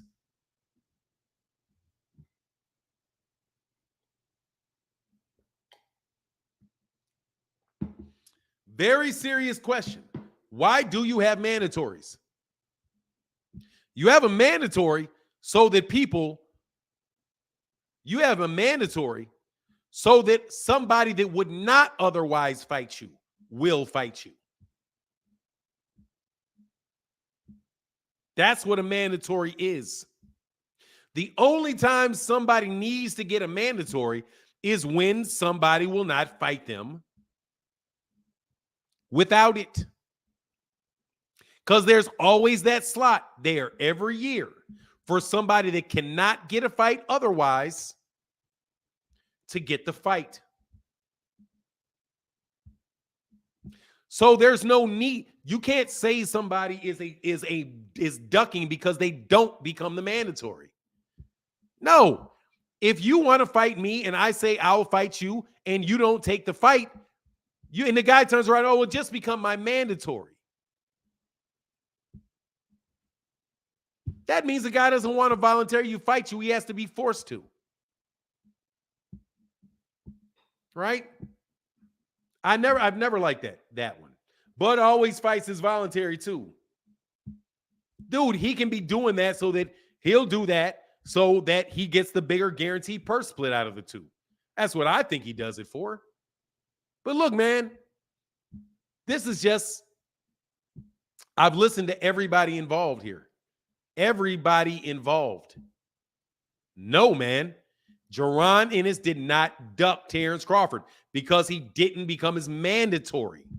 If anything, going to get an IBF title and getting a fight for a vacant title and becoming the IBF champion when Bud is a WBO champion is a route to get him. Because it's a unification fight. They can meet at the top. I'm going to keep asking the same question. Oh, they trying to defend Bud and admitting he ducking at the same time. I mean, to me, dude, it's the whole thing is not the whole thing, but no, the whole thing is silly because you're going off of something that I mean, if you give people the benefit of the doubt, and I do, I give people the benefit of the doubt that they're not lying. Okay? But once you hear what they say, you've got to, I say, try to make sense of it. Try to make sense of it. And I've listened to what everybody has said about it. And I'll say the names real quick. I have listened to what Tay Jones said. Gave a very clear explanation of it. I listened to what YSM Sports Media said. I've listened to what Blue Blood said. I have listened to what, who was the other party involved that said something? Oh, I've listened to what Bozy Ennis said. And guess what? Nobody's contradicting each other. There's not a contradictory statement in there at all. Children of Israel said, I love you, bro. Question, can a champion be a mandatory for another champion? No, they cannot. No, they cannot. They cannot. They cannot be. Oh, and by the way, you cannot call somebody a duck when they're in a catch-22. You cannot call somebody a duck when they're in a catch-22.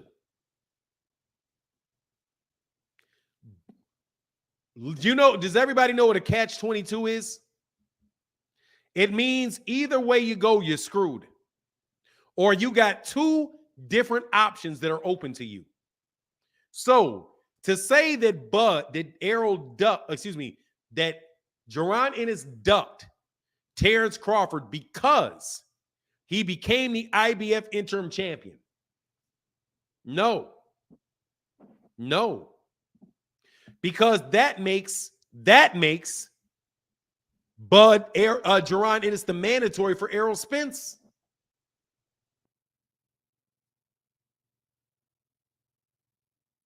Doesn't it? Doesn't him being the interim champion assure him that he is going to get that fight with Errol Spence if Errol Spence defends that IBF belt? Yes, it does. Going the WBO route would have guaranteed him that if he was the mandatory, would have guaranteed him a fight against Terence Crawford. If he would have gone the WBO route, if you say, let me complete this because I want you to understand the logic of it. If you say that Errol Spence Jr., if he would have gone because he took the IBF route, ducked Terence because he went the IBF route, then you'd also have to say that because he took the WBO route, he ducked Errol Spence. Because they're both equally true. That's the definition of a catch-22. Is it not? No, he was not Errol's mandatory. No, he was not. No, he was not. You guys are using the wrong definition of mandatory. A mandatory is when they actually order you to fight. Being the number one contender does not make you the mandatory. It makes you the number one contender. That is in all of their rule books. Just like Dillian White was the number one contender by the WBC, but he was not the mandatory, and everybody understood that.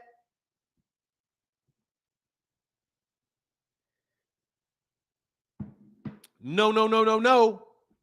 And according to the IBF, he was not the mandatory, but he is guaranteed to be the mandatory now that he's the interim champ. You guys conflate number one with mandatory, which is why people keep saying that everybody ducked Devin. No, you're not the mandatory just because you're the number one. That's not true. And it's not true. It's not a case of, I don't think it's true. It's just not true. You are not the mandatory.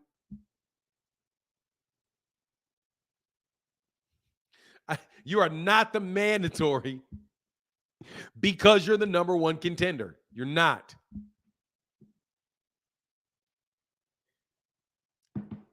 Sorry, guys. But anyway, man, much love to everybody in the super chat. Thank everybody in the chat. Thank y'all for actually sponsoring this video today. Appreciate you.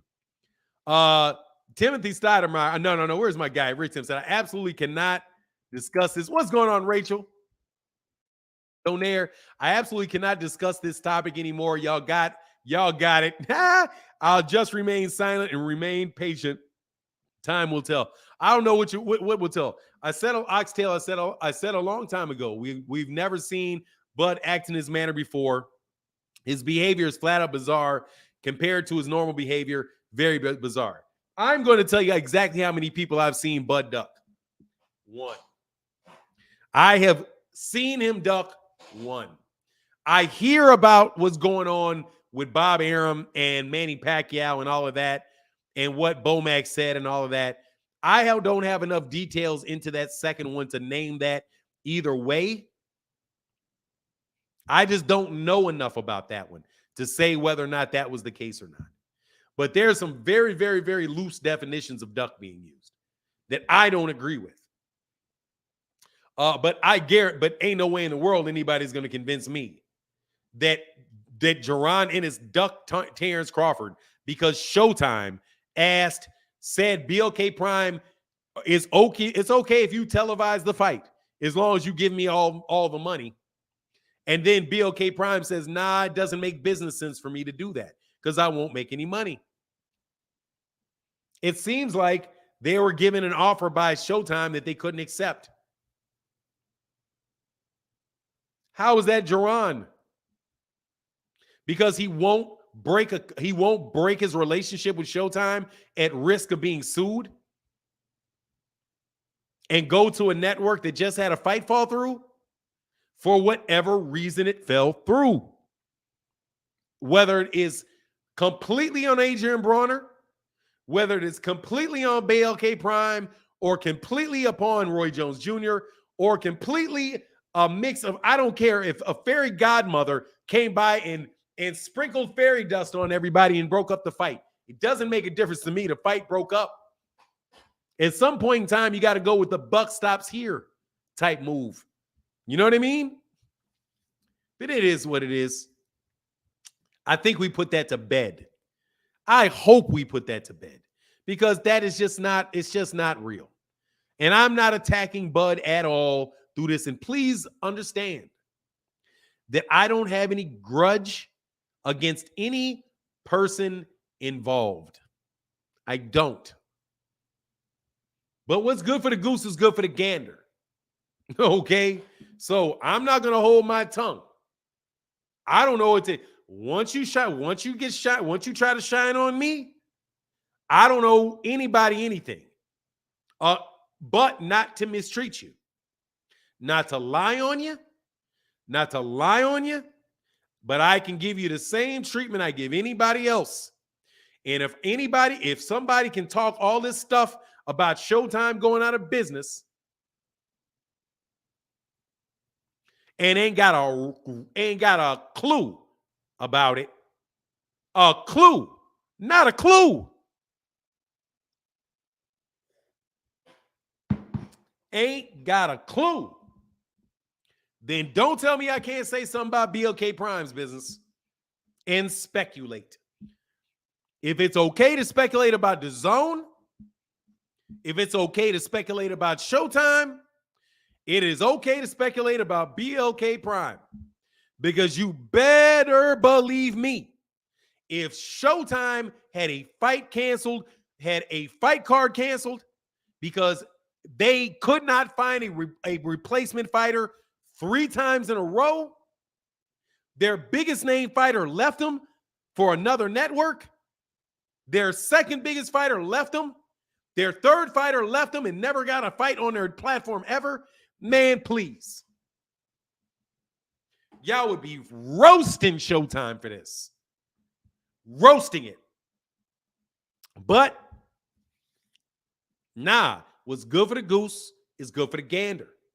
No joke. And I said, I don't have a problem with anybody bartering deals with anybody. I'm telling you, because I tell you to your faces, to the extent that I can see your face, that I knew somebody from BLK Prime, that knew somebody from MTK Global that was, and you know what MTK Global is. And I knew a fighter that was looking for an opportunity to get signed to a manager to get people to be able to sponsor his career.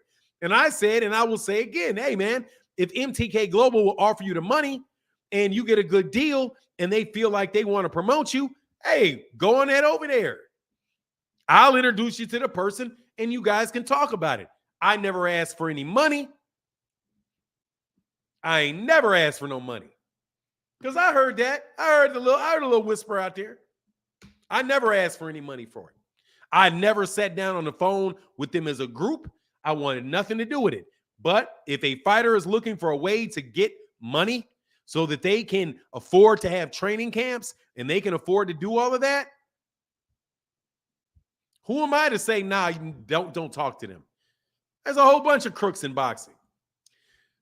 Boozy said they took the IBF route because they knew Arrow would fight Boots. There you go. If that's the reason. But look, that's a reason to do it. That doesn't make it a duck of bud. Because what if they would have done the other way? Just think, Marcus E. What if they would have went the other way? What if they would have said, nah, I don't want the IBF. I don't want to fight for the IBF interim title. I want to go. I want to stay with the WBO. Right? Would he have ducked Arrow by doing that? If you got no choice, if it's one way you fight a champion, the other way you fight a champion, how can you call that a duck? You know what I'm saying? How can you call that a duck? I mean this. I'm being consistent. Dead consistent. If Teofimo Lopez has a choice between fighting Devin Haney as a mandatory and George Kambosos as a mandatory, then how is he ducking Devin because he took the other mandatory? If Vasily Lomachenko has an opportunity to unify belts with Teofimo Lopez, if he has the ability to unify with Teofimo Lopez versus unifying a belt, the WBC and the franchise belt with Devin Haney, or better yet, just keeping the WBC belt, which is what he could have done, just kept it because he was never ordered to fight him. He could have just kept it. He just could have kept it. But if he would have kept it and said, okay, I'm the WBC champion, and he decided he could have fought unified against Teofimo Lopez versus fighting a number one contender on a voluntary basis, Devin Haney, how is it a duck? Unification struck mandatory. If anything, he ducked the unification. Silly. Anyway, man, y'all be bugging, man. But that's all right. That's why it's boxing talk, and it's all so fun. Robert Lopez says, Boots had to pick one. It wasn't a duck. However, it seems more likely that Crawford will stay at 147 than Spence. Personally, I don't think Spence fights at 147 unless they somehow make Bud. But look, man, it may be more likely or less likely. Don't know. You're now getting into his head about what is more likely or less likely. That's a matter of opinion. We're trying to make something objective as it can be. Just got to be objective as it can be. Under what scenario can you say somebody avoided a fight? If all you means he didn't take that route that he could have, that means he ducked him. I don't like that definition of duck, because that means there's almost a duck in every fight. There's like there's ducks are rampant. When you're when you're making a rule, Bud is so hot in YouTube. Tell his fans buy his fights and stop. Exactly. Look, when you that's when you have a rule that is overly broad. Okay. Hey, T Orlando, now this is me asking for this is what do you call it when somebody when you call it when a law is broke down because it's overly broad? Where it's overly broad. What's the concept? That concept. T Wells, thank you, brother. He says, salute Fanon and my chat and my guys in the chat. Timothy S, Zenith 360, Undercard Boxing, Fahim, John Bowie, Kamal Oz, and anyone I forget. Yes, sir. Thank you, bro. Oh, and shout out to John Bowie today. What up, John Bowie? Much love to John Bowie. Hope you're doing better, brother. John Bowie not in the chat today, man, because, prayers up to John Bowie. And shout out to all of the regulars in the building. Incel said, Boots duck Bud. Boots took himself out of the WBO rankings. We all know this. Ortiz also duck Bud. Dude, taking yourself out of the he didn't take himself out of the WBO rankings. He didn't take himself out of the rankings. And that does not make a duck, man. If he would have stayed in there, would he have been duck and arrow? That's what I'm saying, man. Be careful. When you have overly broad rules, you're going to wind up calling everybody a duck, man. Like, if Terence Crawford moves in to fight Jeff Horn for the WBO title right away, but he doesn't go and try to become the mandatory for Errol Spence, does that mean that Terence Crawford ducked Errol Spence Jr. because he fought Jeff Horn? It's too broad. It's called unconstitutional. No. It's I got that. But I'm just thinking, I was just like, yeah, when you write a law that is overly broad, and the judiciary comes back and they say you got to define that. You got to define that more narrowly. I just can't remember the process. Anyway, that's what I mean though. It's just overly broad. Your rule is overly broad. You're saying by your definition, any and every fight is included in a duck. Anytime that you could fight somebody, but you don't. Anytime that you take a pass, yeah, that makes a law unconstitutional. I got you, brother. I understand that. It's a concept in constitutional law, though. That's what I just want a little bit more specifics on it. But anyway, like I said, I just haven't dealt with that stuff in so long. But thank you, brother. Copy that kid. It's just ambiguity. It's too broad. It's a rule that you're writing that is too broad. You have a specific purpose that you're looking for. You're trying to say, what is the purpose of labeling somebody a duck? So they do not avoid fights that they're supposed to take. But if you have two routes that you can go, both of them are equally good, or you got two champions that you could fight, dude, you cannot be and a guy can only do one thing or the other. You're going to be in violation of the rule no matter what you do. No matter what you do, according to that definition, you're ducking somebody. Anytime you go into and according to that, unless you are literally in every sanctioning body at the same time, you're ducking somebody. If you are only in the WBO, if you're only in the WBL, then you're ducking everybody in the WBA, the WBC, and the IBF. If you're only in the WBC, you're ducking everybody in the IBF, the WBO, and the WBA. Because you decided not to go that route. That's just not a realistic application of the concept, because it is making everybody a duck. I mean, literally,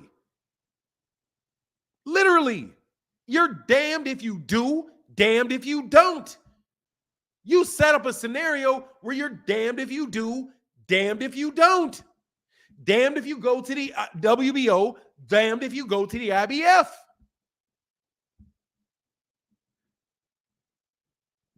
Real. If you set up a rule where you're damned if you do and damned if you don't, you have to redefine that rule. You have to redefine it. Because please tell me a scenario where somebody's not ducked.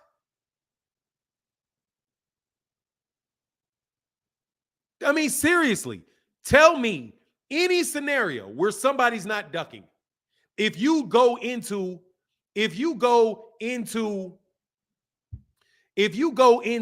one sanctioning body to try to fight a champion, and there are other champions, then you are literally ducking every other champion. Is that not true? If you apply that rule to everybody else, it doesn't work. It doesn't work. You got to strike that down. It's overly broad. You're going to wind up with a lot of unintended circumstances with that. If for example, say Errol Spence Jr., there's 4 different belts at 154. And Errol Spence Jr. moves up and goes as the undisputed champion. Goes up and he gets put in the rankings for the WBA champion. And he fights the WBA champion. But the IBF champion had called him out. The IBF and the WBA champion called him out. He decides to fight the WBA champion. He ducked the IBF champion, didn't he? But he can't fight them both at the same time. And if he gets a championship, he can fight him in the next fight. Why? Because he's a champion. Why does he have to go to be a mandatory? If he doesn't pursue a mandatory, he's a duck, even though he pursues a championship in another division? No. Then every single solitary fighter is ducking in boxing. Unless you fight an undisputed champion. That's it. The only way that you're not ducking is if you fight an undisputed champion. That's it. And if you fight anybody other than that undisputed champion, then you ducked him. It's just too much. It's too much. I believe the word you're looking for is over breath. I appreciate you. The word I'm good. Overly broad. No, it's overly broad. I know what I mean. It means your rule is too broad. You are trying to achieve a purpose in your rule. Right? Don't eat without me saying so. No, that's too much. You can't eat what I own without you asking me. It's violating you know what I mean? Anyway, it's wild. So because Bud don't want to fight Boots, y'all want to bring up Spence. Dang, as a grown man, y'all feel like hiding behind Errol. That's not for me. But look, I am only person I've called 2 people ducks. Canelo Alvarez, I've definitely called a duck. Because Canelo Alvarez has had the opportunity and the ability to do it. And he said no multiple times in order to fight somebody else that he didn't have to fight. That to me is a duck because those guys are the best competition. Upper echelon, bro. No, dude. No. I know what I'm talking about, bro. I know, brother. No. You're not. I'm not talking about that. I'm talking about something else. I'm talking about under what scenario would that come into play? Would that be if the Senate or let me explain what I mean by what I'm saying before you keep giving me the words. I know what overly broad means. Okay? Breadth, I understand it. The breadth of it means the span of it. I get that. What I'm saying is, when is that actually going to be? When does that call into question? Is it when somebody is challenging the constitutionality of a law? Right? Is that when the Senate or where a law is passed and then somebody challenges the constitutionality of that law? Right? And then what is the standard that they use to judge that? What is the standard? I'm not asking for a definition of the term. I was thinking, what is the standard by which the judiciary would consider it? There's different standards that they apply to it, right? Strict scrutiny. There's strict scrutiny. I can't remember what they are. Strict scrutiny. But there's different standards depending on what the topic is. And that's what I was looking for. Please don't pull out a Black's Law Dictionary on me. I know exactly what I mean, but I don't mean that. I mean the law is overly broad. That's what I mean. Okay? But how do you determine the constitutionality of a law? Well, it will depend on the state's interest involved. How serious is it for the state? If it is very, very serious, right, they're going to use a very, very, very high level of scrutiny, right? There's different standards of constitutional scrutiny depending on the interest of the state. I'm trying to get that from a constitutional law professor to give me a brief on that quickly. That's what I mean, bro. I don't mean the word. I think that's like the third time you said that. I know what those words mean. I'm asking something else because I don't want to say something. I don't want to use an example that is off because I'm trying to say that you have a rule. There's an issue. What is a duck? What is the rule for a duck? Then what are the facts here? How do you apply the facts to your rule? And if you're giving me a rule, I can say, look, dude, that's a bad rule because the rule is too broad. According to your interpretation of the rule, everybody's guilty of ducking.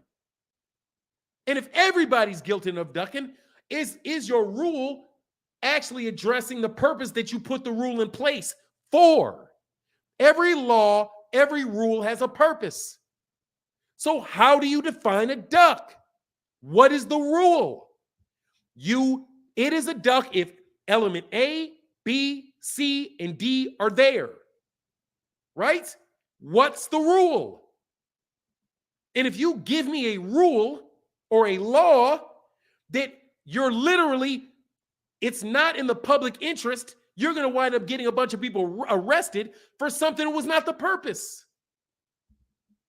For every rule, there's a reason you have the rule. You don't just make up rules willy-nilly. You just don't say, well, you can't eat fish on Friday. Why?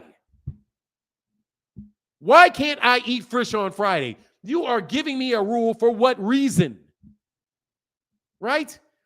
You can't drive a car over 50 miles an hour in this zone. Why? The reason is public safety. Well, if you're trying to look out for public safety and your speed limit is 2 miles an hour, people walk faster than that. Everybody's going to be guilty of speeding, and you're going to be able to arrest everybody. That's not, your rule is too narrow, right? Or your rule is too broad. That's what I mean. So before we call people ducks, what is it? And if you're going to define what is it, and to give me that rule, what purpose does your rule serve? If you're trying to label somebody a duck so that they will be publicly shamed into taking fights that they should take, you can't call everything a duck. Because no matter what they do, they're going to get called a duck. So your rule isn't worth anything because we're not going to get anybody to not do everything. Does that make sense? Does that make sense? If you have a rule, you have to know why there's a rule. Don't stick your hand in fire. Do not have an open flame in public areas. Why? Because people can burn forests down, which will kill a bunch of people and also ruin a bunch of property. Yeah, but this is a match. You're telling me I can't walk around with a match in public because it's a fire hazard? No. No flames where? Define that. Get that rule where you cannot just have the police department walking up or the fire department walking up to anybody that has a lighter or a cigarette in their mouth and put them in jail because they lit a fire in a public place. You know what I mean? That's what I mean. And when you guys are calling these people ducks, you're using criteria that are so loose that anybody that doesn't take a fight you want to see is a duck. That's what I'm trying to explain to you. I'm not trying to get the definition for overly broad. I appreciate your content always. Marcus E. Brother, thank you, man. But obviously, T. Orlando Pearson went to work.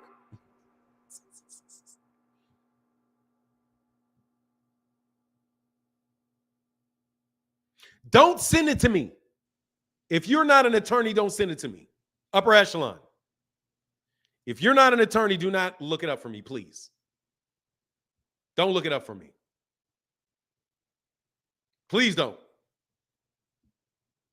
Don't look it up for me. Don't worry. I got it, bro. Don't look that up for me. Okay? You're going too deep, Fanon. They can't get basic concepts. They know what they're doing. Fanon, you wasting too much time on that ignorant. His comments is made by his logic. Boots would have ducked either way. If Boots went Bud route, then he's ducking EJ or vice versa. That's my point. Exactly. That's my point exactly. That's exactly the point. And then that rule should be applied equally to everybody. Okay, understood. Yeah. Oh yeah, thank you, bro. It's not law enough to look, dude. Look, I'm sorry, dude. I don't want to do too much more of that. I'm telling you while the way that I think. You guys can think what you think. I'm going to tell you the way that I see it. I cannot unsee the world like that. I can't unsee the world like that. I am not calling. That's why I'm telling you, I don't like to call people racists. I like to say, I suspect that you are. Because even that definition is so hard to nail down. And rule is so hard to nail down. You can't turn a duck into a pound-for-pound champion. Hey, man, that's A. Much love. I appreciate y'all. But seriously, that's why I don't want to do these debates with people. What's the rule? What's the rule?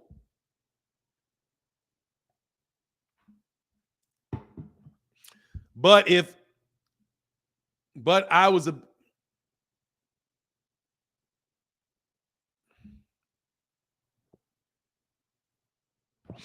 upper echelon.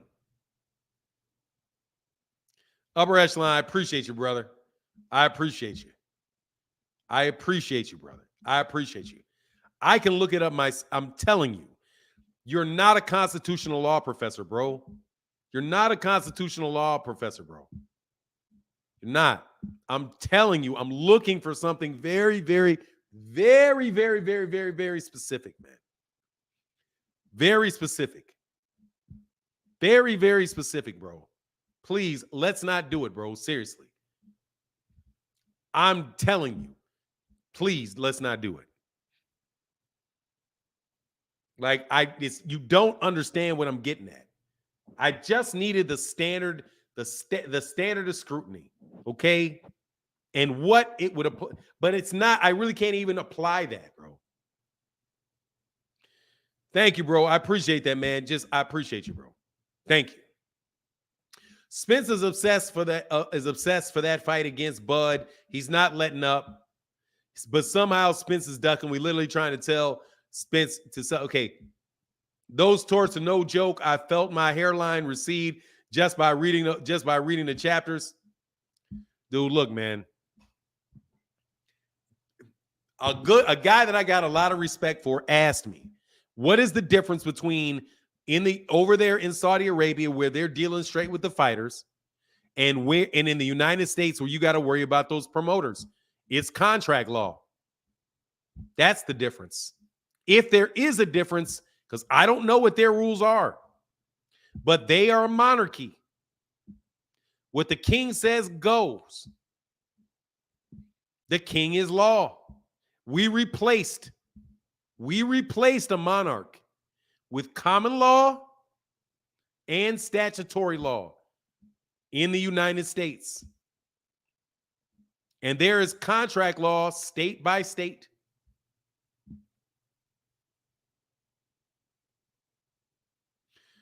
Hey, bro, I appreciate you, Upper Echelon. Can we drop the subject? Because you're somebody that I read a lot. You keep leaving me comments, and it's hard for me to read anybody else's. That's what I mean. Let's just change the subject, bro. You keep bringing the subject back up. Okay? I'm trying to have a conversation, bro, but you keep bringing this conversation back up. It's an ongoing dialogue. I don't want to ignore you, but you keep bringing it up. That's why I'm saying, bro, talk about Monster in a way or something like that. Tyrek Tim said, I agree, Barbara D. This topic has been worn the F out and caters to one segment of folk who love the topic. Saudis don't practice usury. Thank you. Okay, my bad. Yeah, that's all I was saying, bro. No doubt about it. That's all I was saying. And as you see, dude, you see how many people left the chat off that topic? It's way too much. F this boxing talk. What's your favorite breakfast? Dude, I don't need nothing. I don't have a favorite. If I had a favorite breakfast restaurant, if I had a favorite breakfast restaurant, it's anywhere that they make bacon and eggs, and you can't mess that up. Zaggy scattered like roaches on that stuff, man. I've seen a lot of people that feel that Inoue is going to crush Fulton. I think they don't watch boxing. No, they watch boxing, but you know what it is. They think that he's going to crush him because Monster Inoue is the #1 pound-for-pound fighter in the world, according to Steve Kim, after his second fight. And nobody puts Steve Fulton Jr. anywhere near there. That's why they think that. That's why they say that.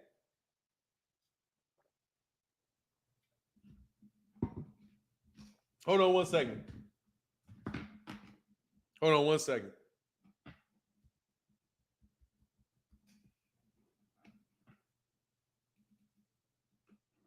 For now, and that's the definition. When we see a fighter turn down a fight I want to see, that's their definition. Whenever you turn down a fight that I want to see, or you do something that I don't think is smart, that's a duck. Because if I asked them to literally write down their rule, write it down. Write the rule down. And then let's talk about whether we agree about that definition. Let's go through the process. I'm telling you. Then you can have a debate about it. You can't have a debate if you don't have a rule. I mean, I guess you can, but you're gonna have just people's opinions. I say, hey man, how do you know? How do you judge it? Anyway, hold on one second.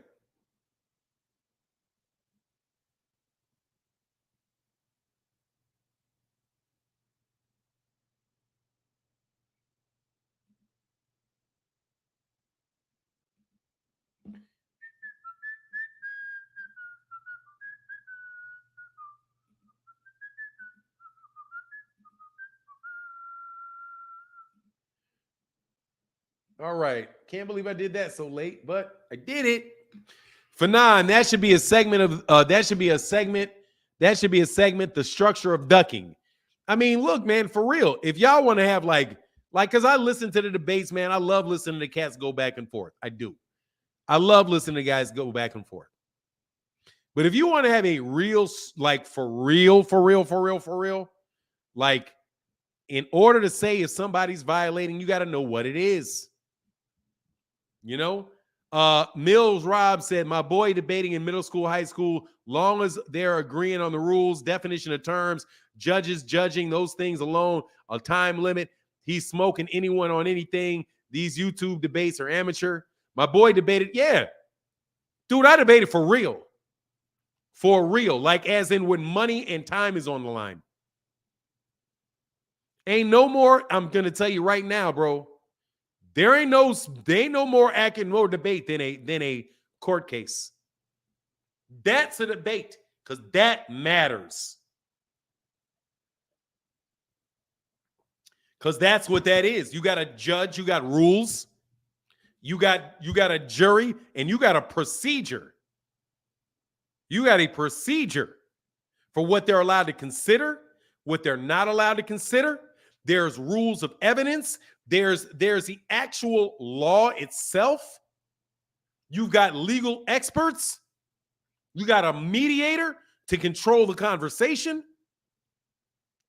The parties can agree upon how it's going to be decided and who's going to decide it, whether it's going to be a jury or whether it's going to be a judge.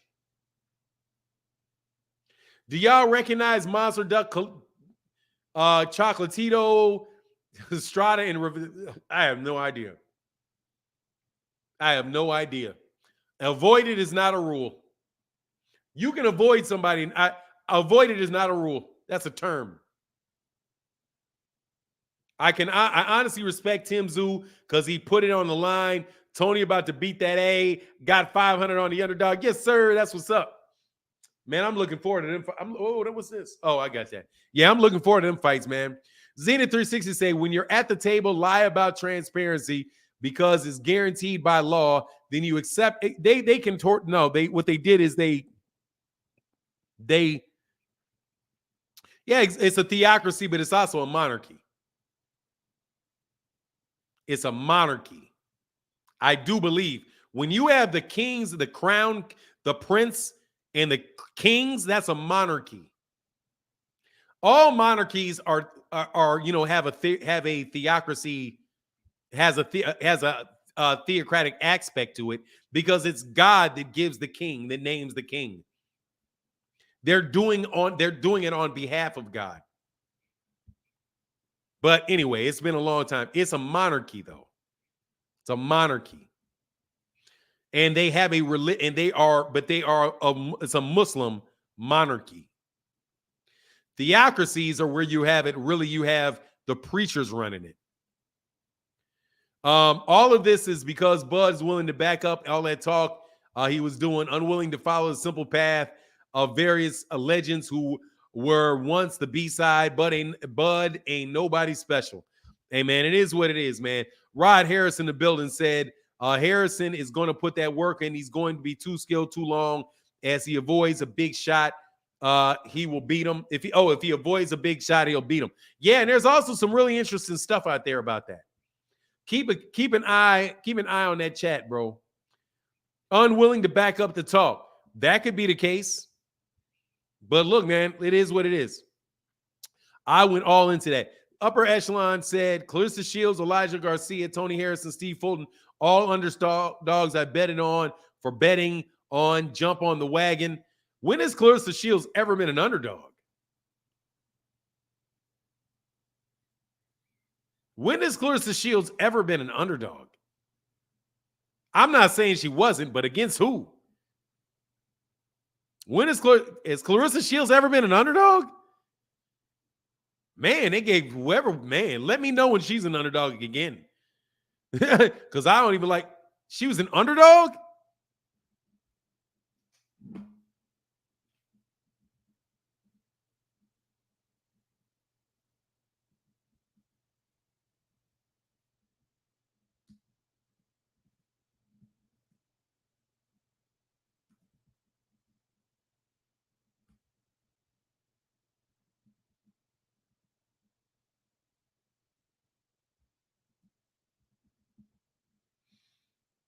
No, she wasn't.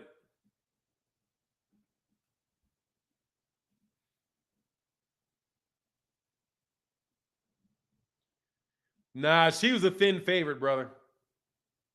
She's minus 120 over here, minus 120, minus 105. Or another one had Shields and Marshall have the same odds at minus 110. So they were even on that one. Well, no, I guess it was. Some of them had Shields. Yes, it depends. Some of them, they were even money. They were both minus. And one was a plus 110. I think that's as close to even money as you can get. I think that maybe over those UK books, somebody might have given them. But she was A. But you never got any plus money from Clarissa Shields on that. Zoo actually will win. Hunger and in Aussie, said, as Adrian said, you can't win unless Tony can dominate. As you said, as Adrian said, you cannot win unless Tony can dominate. I think he can. I think he can dominate. I got Clarissa plus 105. Yeah, I don't know. I don't see it. But if you got it, I see it. All I see out here is minus 110, minus one. That's all I see. I don't know, but I don't have any reason to think that you didn't. If I got any plus on Clarissa Shields, I would have taken that. Even though I don't really gamble like that, I would have taken that.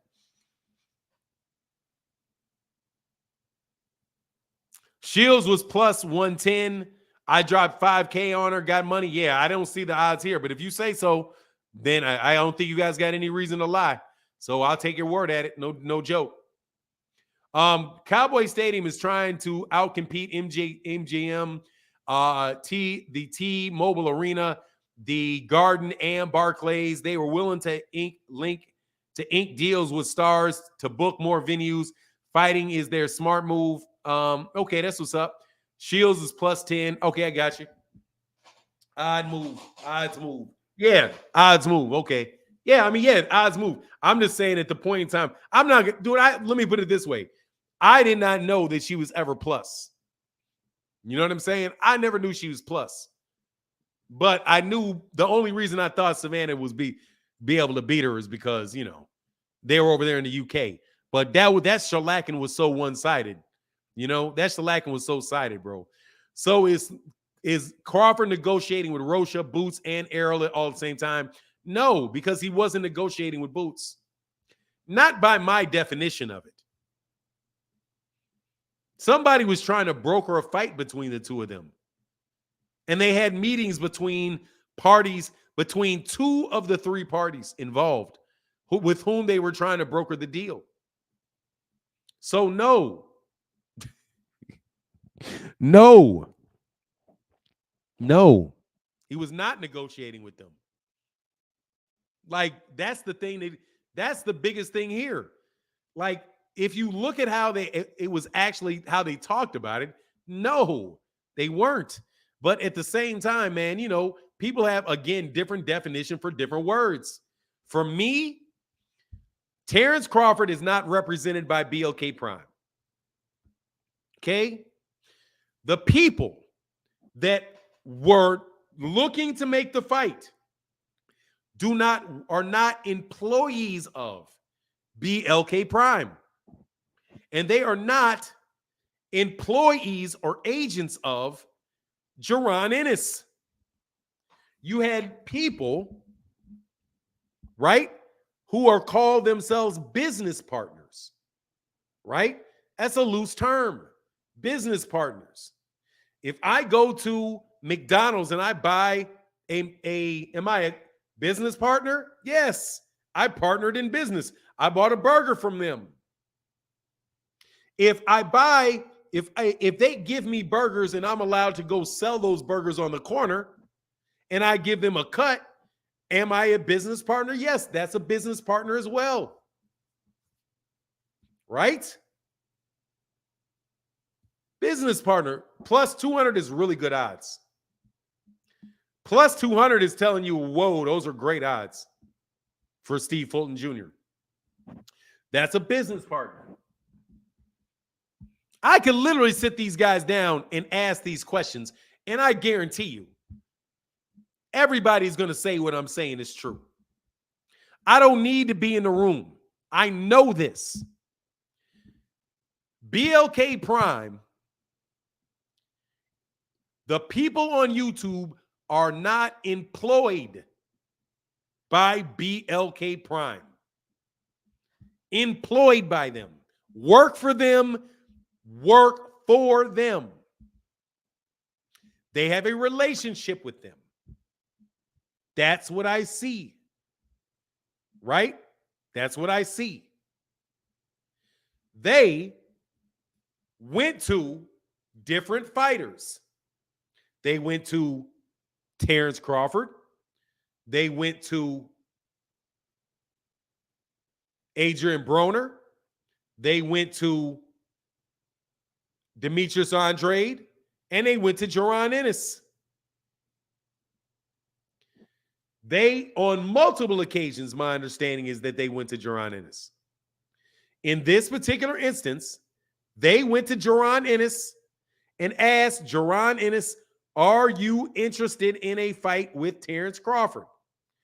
Jaron Ennis and Boots said yes. Not necessarily in this order. They went to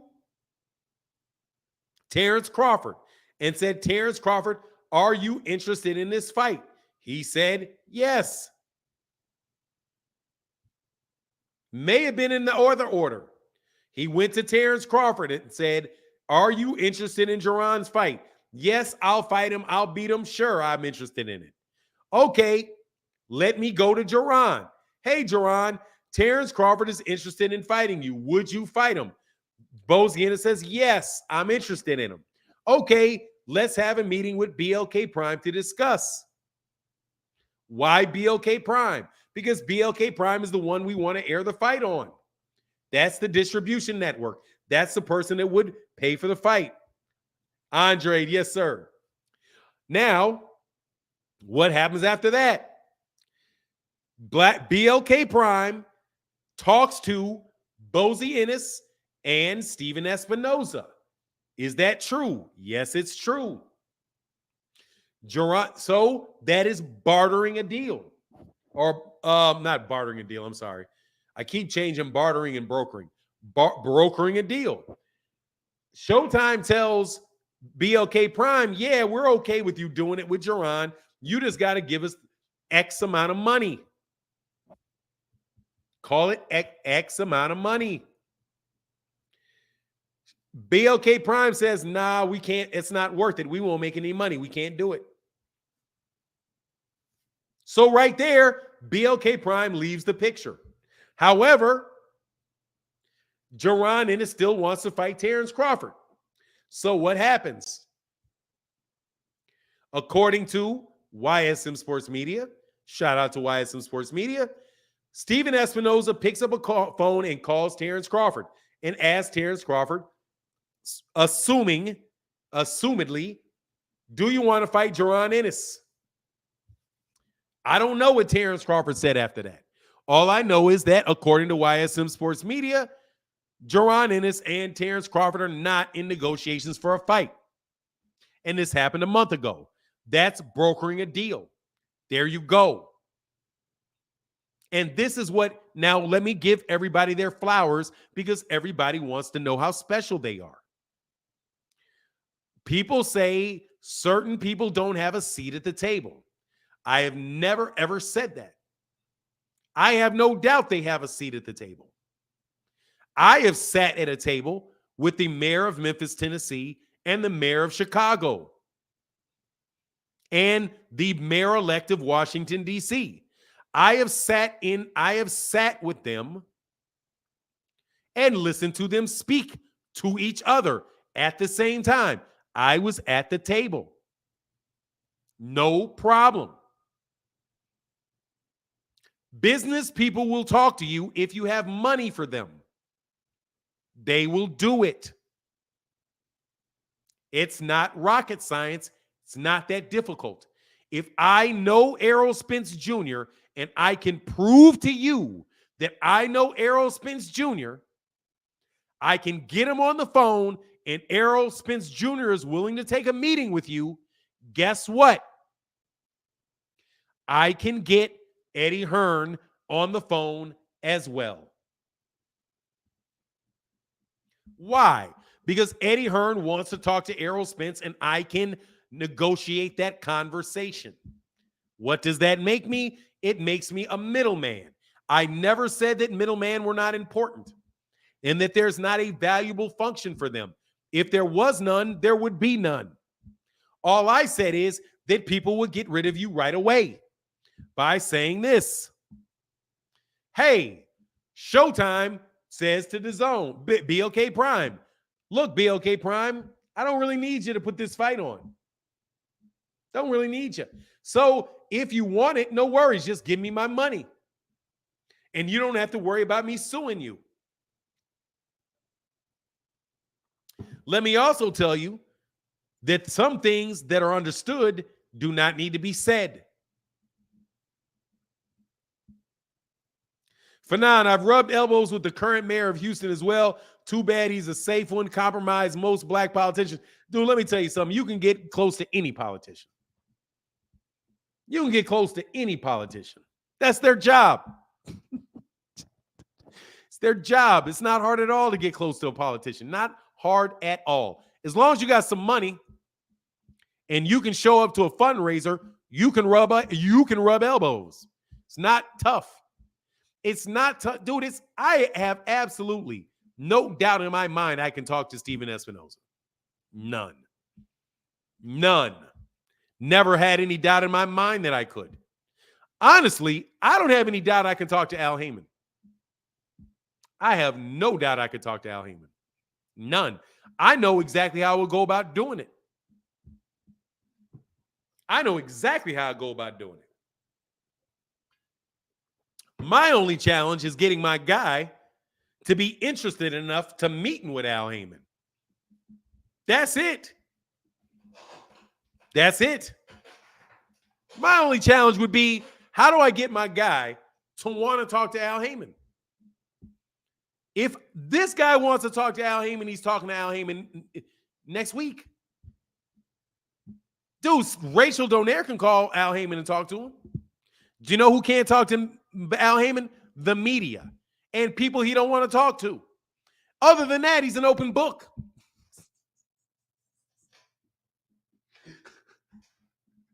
Anybody that he thinks can make him some money, he's going to talk to. That's how it goes. It's not complicated. I can talk to Barack Obama. Have talked to Barack Obama. Could talk to him again if I wanted to. How? Get yourself in a situation when it's worth his while, and he'll talk to you. You know? It's like, I mean, for real.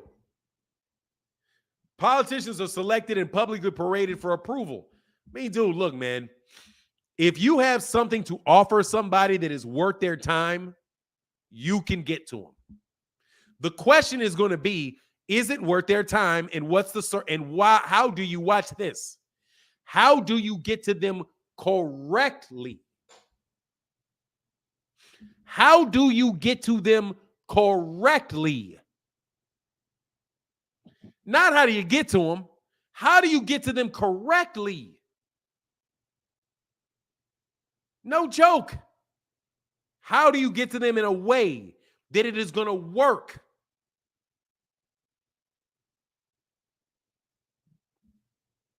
These people run complex organizations where they don't make decisions in a vacuum. They have all kind of people around them. They got people above them. They got people below them. They got people next to them.